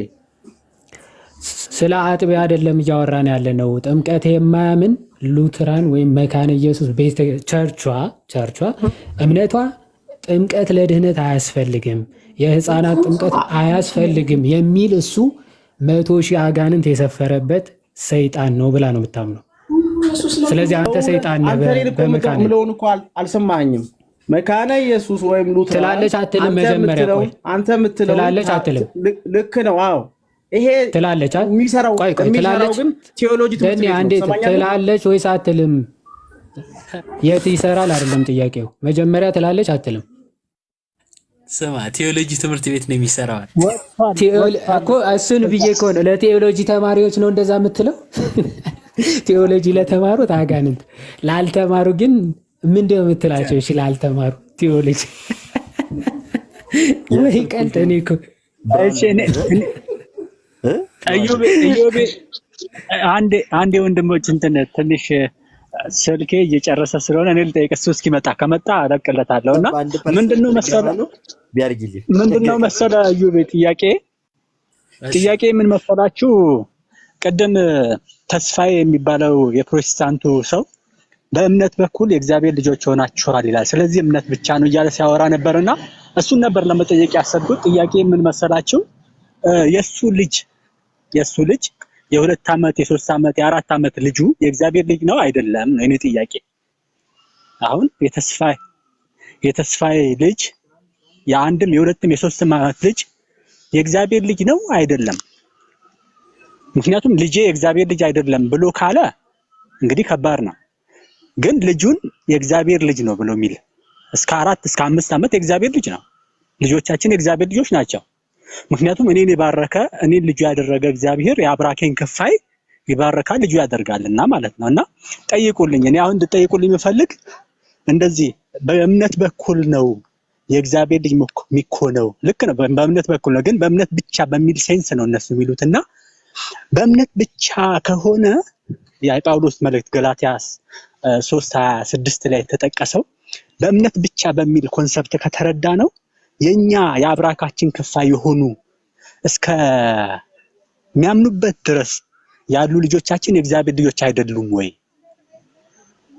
ናቸው ካሉ ያን ቦታ በእምነት ብቻ የሚል ኮንሰፕት ይጠፋባቸዋል ማለት ነው። ሐሳቤ ግልጽ ከሆነ እዩባ፣ ግልጽ ካልሆነ ደግመዋለሁ ጥያቄን ማለት ነው። ለነሱ ነው ጥያቄ፣ ለእናንተ አይደለም። ግልጽ ነው፣ ሐሳብ ግልጽ ነው፣ ተረድቼዋለሁ። ምክንያቱም አሁን አንድ ሰው የሚያምነው አንዳንዱ በ5 ዓመት ሊያምን ይችላል፣ አንዳንዱ በ10 ዓመት ሊያምን ይችላል። እስከዚያ እስከሚያምንበት ቀን የኔ የክርስቲያኑ ልጅ ወይም የዛ የሚከራከረኝ ሰውዬ ልጁ የእግዚአብሔር ልጅ አይደለም ነው ካለ በቃ በእምነት ብቻ አይደለም የእግዚአብሔር ልጅ የሚኮነው ማለት ነው። አይ አይደለም ካለ ደግሞ የኔን ልጅ አስበው እስቲ፣ የኔ የክርስቲያኑን ልጅ የእግዚአብሔር ልጅ አይደለም አስበው። 5 ዓመት ልጅ አለኝ ልበል፣ የ5 ዓመት ልጅ ገና አላመነምና የእግዚአብሔር ልጅ አይደለም። ይሄ አሁን እንደው መጽሐፍ ቅዱስ ላይ እኔ በጣም ከባድ ነው እግዚአብሔር በሚያውቀው። ምክንያቱም እኔን ልጁ ያደረገ እግዚአብሔር የአብራኬን ክፋይ ልጁ ካላደረገ ምኑን ነው እንግዲህ እኔ እንጃ። እኔ ብቻ ይቅርታ አድርጉልኝ ሐሳቤን ከተረዳችሁ። ይሄን ልጠይቀው ነበረ የተስፋዬ የሚባለው ልጅ። ምክንያቱም እንትን እንለዋለን እናነሳዋለን። እሺ ጠይቁልኝና አመሰግናለሁ። እኔ ደግሞ ለአንተ ጥያቄ ያለኝ ቢያድግልኝ። እሺ ፕሮቴስታንቶች ቤት ትገባለህና የተከፈተ ቤት ካገኘ ዝም ብለህ ነው ሁሌ የምትገባው። ተከታይ ይኖረው አይኖረው ማለት ምንም ሰው ሳይኖር ትገባና ሰው ትሰበስብላችኋለህና የተከፈተ ሁሉ ባገኘህበት ለምንድን ነው የምትገባው ነው የኔ ጥያቄ ደግሞ። እሺ ማለት እንግዲህ መልስ መመለስ አይጠበቅብኝም። በእርግጥ ለምን የኔ ጥያቄ ነው ዮባ ጨምረህ ጠይቅልኝ በደንብ። እሺ አሁን መልስ መመለስ አይጠበቅብኝም ልክ ስላልሆነ መልስ ማለት እንዲህ እንትን መልስ ከመለስኩ ማለት እንግዲህ ልቃወም ነው ማለት መግባቴ ትክክል ነው ልል ነው ማለት ነው። መግባቴ ትክክል አይደለም ግን የምገባበት ምክንያት ያው ርዕሱ ምናልባት ስሜታዊ አድርጎኝ ሊሆን ይችላል እና በዛ አንግል ወሰደው ብዬ አስባለሁና እንጂ እኔ ትክክል ነው ትክክል አይደለም መግባት አለብኝ የለብኝም ወደሚለው ክርክር ልገባም አልፈልግም። ትክክል ነኝ ልልም አልፈልግም። ለምን ለኃጢያቱ ጥቅስ የሚጠቅስ ሰው ሊሆን ነው ማለት ነው። ለኃጢያቱ ለስተቱ ጥቅስ የሚጠቅስ ሰው አለና እንደው መምህር ግባና እያቸው ግን ከመጀመር በፊት እነሱ እንዴት አድርገው ሰንገው እንደሚይዙ ቴክኒኩን ተማር ብለውኝ ነበር እና እኔ ራሴ መጀመሪያ አንድ ቦታ ገብቼ ጀምሬ ነበር። ከዛ አኬ ነው መጥቶ በቃ ሲያፍኑኝ አኬ ነው መጥቶ ያስጣለኝ። የምሬ ነው። ይሄ ምስክርነት ነው። ምክንያቱም መጽሐፍ ቅዱስ ሳላቀርቻ አይደለም ግን የነሱን የብልግና መንገድ ወይም ደግሞ የነሱን ተንኮል አልገባኝም። ናይቭ ነበር። ስለዚህ ኢዮባ በድፍረት አውጥቶ ስለነገረ በጣም ነው ደስ ያለኝ። ምክንያቱም እንደ ዮሐንስ ቁጠረው በቃ ይሄ አንገት የሚያስቆርጥ ምክር ነውና እንደው ወንድም ያመጣው ሎጂክ በጣም ደስ ይላል። ህፃናት ሳያምኑ እኛ ስናስጠምቅ ኩነኔ ነው፣ የነሱ ልጆች ግን በእምነት ብቻ ብለው ጥሩ ሎጂክ ነው የነገርከው። ግን አደራ ምልህ ነገር አሁን መጽሐፍ ቅዱስ በእናንተ ስም የእግዚአብሔር በእናንተ ስተት የእግዚአብሔር ስም ይሰደባል ወይ በእኛ ስተትና አሁን ይሄ ልጅ አርጎ የወጣው መካነ ኢየሱስን አሰድቧት ነው የወጣው። አብሬ ዘምራለሁ አመልካለሁ ግን የተሸነፈች ናት የወደቀች ናት ብሎ ወጣ። ይሄ አለማወቅ። መጽሐፍ ቅዱስ ችኩል ሰው ለመጉደል ይቸኩላል ይላልና እንደው ይሄን ተግሳጽ በፍቅር ተቀብለ ከጊፍት ጋር ብታረገው ለኢዮባ በጣም ደስ ይለኛል። ጥሩ ተቀብለዋል ግን ልብህ ደግሞ እንደ ስጋዊነት ስጋ ከባድ ስለሆነ ልብህ ማሸነፉን ተግሳጽና ምክር ለሚሰራት ሰው እጹብ ድንቅ ናት ስለሚል ኢዮባ ወንድሜ ተባረክ ብለህ እንደው በዛ በአሳውም በአንበሳውም ጊፍት አድርገህ ብትሸኘው መቀበልህም በፍቅር ደስ ይለኛል። ይሄን ለማለት ነው። ኢዮባ እግዚአብሔር ይስጥ። በእውነት ደፋርነ ሲሉ ሁሌ ሰማለው። ስምህን እያጠፉ ነበር የመሰለኝ። አሁን መምህሮ መገሰጽ ሆናል። እግዚአብሔር ያክብር፣ እግዚአብሔር ይባርክ። ሁሉንም እናደርገው ስለ ቤተ ክርስቲያንና ለቤተ ክርስቲያን ስለሞተው ለክርስቶስ ነውና እግዚአብሔር ይስጥልኝ። አሚን አሚን። እግዚአብሔር ይስጥልን። እንዲያቁን እናመሰግናለን። እሺ ቀጥል ቢያድግልኝ። እሺ አመሰግናለሁ። እኔ በነገራችን ላይ ተግሳጽ ንቄም ተጸይፌም ቅር ብሎኝም አያውቅም በተግሳጽና ይሄ ምንም ያደኩበት ነው። በጣም ነው ማመሰግን። ግን እኔ እንዳሁኑ ልጅ ካሁኑ ልጅ አንፃር መታየት ቅር ብሎኛል እውነት ለማውራት ማለት ነው። ምክንያቱም እኔ በዚህ ልክ ኦርቶዶክስን አሰድቤ ማቅም አይመስለኝም። ምናልባት እንግዲህ አሰድቤ ሊሆን ይችላል ግን ባሰድብ እስካሁን ዝምም አልባለም። ግን በአሁኑ ልጅ ልክ መታየቴ ግን በጣም ያሳዘነኝ እውነት ለማውራትና እኔ ወይ በጣም ይቅርታ እንደዛ ማለት አይደለም። በተናጋሪና በሰሚ መሃል ልዩነት አለ። ልምዱን ለማሳየት ብቻ ነው እንጂ ዕውቀት ለማሳየት አይደለም። በጣም ይቅርታ ይቅር በለኝ። አይ ችግር የለውም።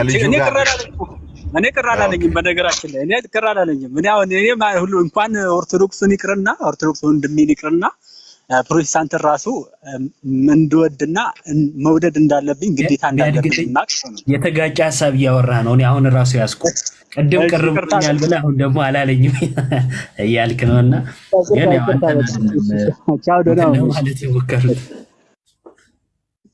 እና እንዲሁ ሀሳቡን ብቻ ነውና ልጁ የሰራው ስህተት የራሱን ቸርች እንዳሰደበ እኛም ስህተት ብንሰራ ቤተክርስቲያናችን እናሰድባለን። ይሄ ለአንተ ሳይሆን ለሁላችንም ጭምር ነውና በዛ ብቻ ያዘው ቢያድግልኝ። ደሞ ጠፍታል እየደወልክ አይደለም ምናምን።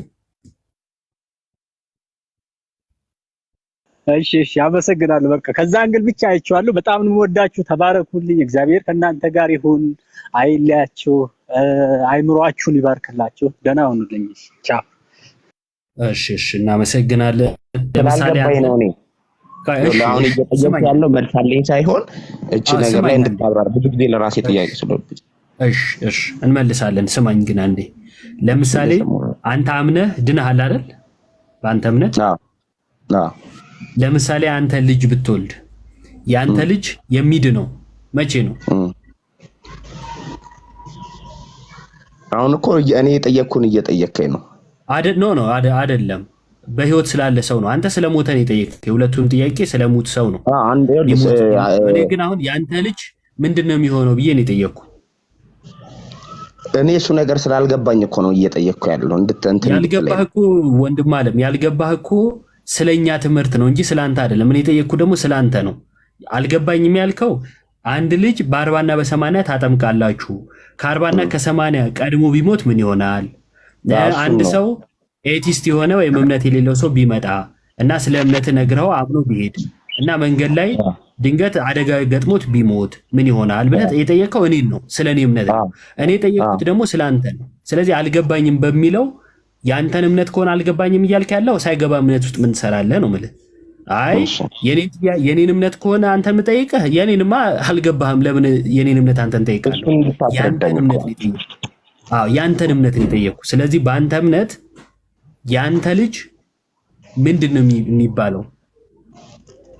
እኔ ማምነው ጀስት ህፃን ስለሆነ ይገባል ብዬ ነው ማምነው። በእኔ ማለት ነው። ያምናል ህፃን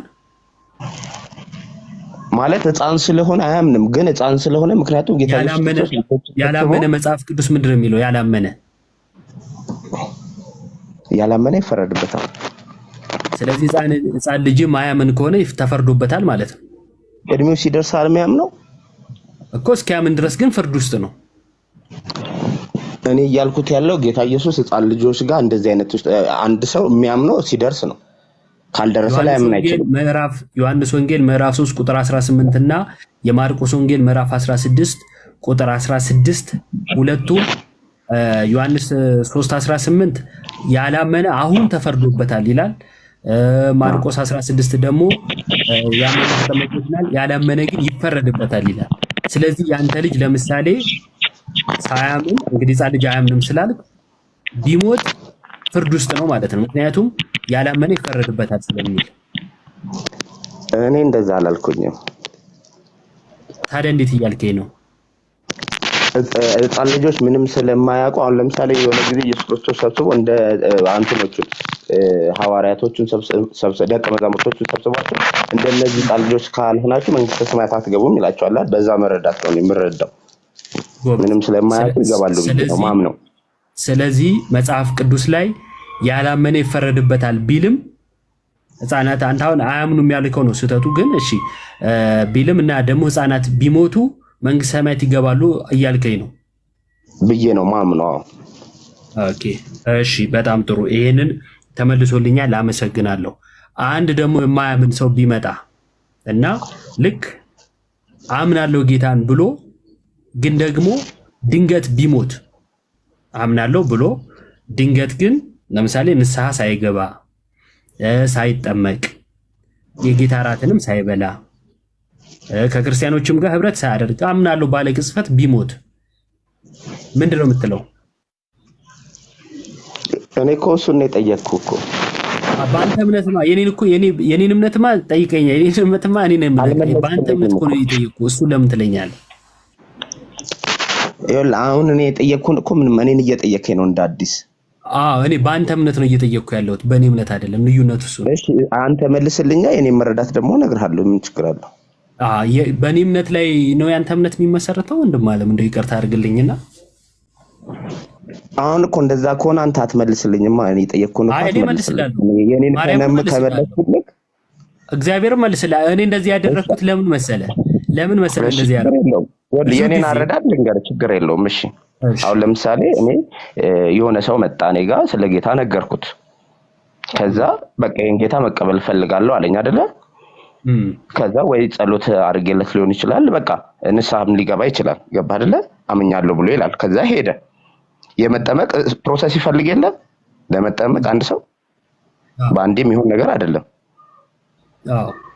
ገብቷል? ፕሮሰስ ስለሆነ ከሄደ በኋላ ኢንኬዝ አክሲደንት ቢደርስበት ይገባል ብዬ ነው ማምነው። እግዚአብሔር ፍትህ አለው፣ በደንብ የሚያውቅ ፈራጅ እውነተኛ አምላክ ነው። ሰው ያለ ኃጢአቱ ያለ በደሉ ይቀጣል የሚል እምነት የለንም። ስለዚህ እውነተኛው ዳኛ በፍትህ እግዚአብሔር የሚዳኝ ይሆናል። ፍትሁን ወይም ፍርዱን ለእግዚአብሔር እንተዋለን። ኦፍኮርስ ወደ ገሃነም ይገባል የሚል እምነት ትምህርትም የለንም። ነገር ግን ለሞት የሚያበቃው ምንም አይነት ነገር ካለ ቀድሞም እንዲጠመቅ 40 ቀን የሚባለው በነገራችን ላይ በተቻለበት መጠን ሁልጊዜ የሰው ልጅ እስከሆነ ድረስ የክርስቶስን መልበስ የግዴታው ነው። አዳማዊ ሆኖ ስለሚወለድ ነው። ክርስቶስን መልበስ ግዴታ ነው። ለምንድን ነው ለወንድና ለሴት 40 እና 80 የሆነው? እናትየው ሄዳ እንድታጠምቀው ስለሚፈልግ ነው። ራሷ ያው እናትየዋ ሄዳ መውጣት የምትችልበት ወይም ደግሞ ከደሟ መንጻት ይሄ ከሚፈሳት ነገር ሙሉ ለሙሉ የምትነጻው በኦሪት ዘሌዋውያንም እንደተገለጸው ወንድ ከወለደች 40 ሴት ከወለደች ደግሞ ከ80 ቀን በኋላ ነው። ኦኬ። ስለዚህ ያንን ስለሚፈለግ ነው እንጂ ግዴታ 40 ቀን በማንኛውም ሲቹዌሽን ህፃናት እንዲጠመቁ ነው የሚመከረው። እንዲጠመቁ ግን እናትየዋ ራሷ ይዛው ሄዳ እንድታጠምቀው በ40 እና በ80 የሚለው የመንጻቷ ወራት 40 እና 80 ስለሚሆን ወንድ ከወለደች በ40 ሴት ከወለደች ደግሞ በ80 ማንኛውም ነገር ቢደርስበት ወይም እንደዚህ አይነት ነገር እንደሚደርስበት ከታወቀ ቀድሞ ራሱ እንዲጠመቅ ቀኖናችን ያዛል። ከዚህ አንጻር የሚታይ ነው ማለት ነው። እሺ ቴንኪዩ። ዲያቆን ወይ ክርስቶፎረስ ይቅርታ ትሬን ስር ስለነበርኩ ኔትወርኩ አልተሰማም እና የዋዴ ቃለ ሕይወት ያሰማልን። እዚህ ጋር 048046 ቤተ ክርስቲያን የማዳን ስራ ዶግማ ነው። አሁን አንተ የምትነግረን የምትጠይቀን ደግሞ ሎጂክ ነው እንጂ መጽሐፍ ቅዱሳዊ ጥያቄ አልጠየቅም። ባይዘወይ ኢዮባ ሲነግር በደንብ ሰምተው ቢሆን ኖሮ ቢሞትስ? ሌሎች ወንድሞች ደግሞ የሚጠይቁት በመጠመቅ ባመነበትና በመጠመቂያ ሰዓት መካከል ያለውስ ምንድን ነው የሚባለው? እንደዚህ አይነት ትምህርት ቤተ ክርስቲያን የላትም። አንተ ራስህ ባነሳው ጥያቄ ላይ የእኛም መልስ ከመመለሳችን በፊት አንድ ሰው መስክሬለት ይህን ጌታ ፈልጋለሁ ብሎ አመነ አልክ። መጽሐፍ ቅዱስ ደግሞ በልቡ አምኖ በአፉ የመሰከረ ይድናል ይላል። ይሄ ሰውዬ ካመነ በኋላ ሄዶ ካልመሰከረ ቢሞት ምንድን ነው የምትለው? እና ዮሐድ መልሶልሃል። ግን የኛ ቤተ ክርስቲያን የጥምቀት ስርዓት ጥምቀቱ ዶግማ ቢሆንም ስርዓቱ ቀኖና ነው እንደነገረ። ለምሳሌ ሆስፒታል እንኳን የወለደችውን ሴት ቤተ ክርስቲያን ሴትየዋ ቤተ ክርስቲያን መምጣት ካልቻለች ደም በማይፈሳት ሞግዚት ተይዞ መጥቶ ይጠመቃል። ነገር ግን ሳይጠመቅ ቢሞት ምንድነው የሚሆነው ላልከው፣ ፈታዬ እግዚአብሔር አንድ አለ። ሁለተኛ ደግሞ ሕፃናት ንጽሐ ባህሪ ስላላቸው ያ ንጽሐ ባህሪ ከእግዚአብሔር መንግስት ውጪ አያወጣቸው።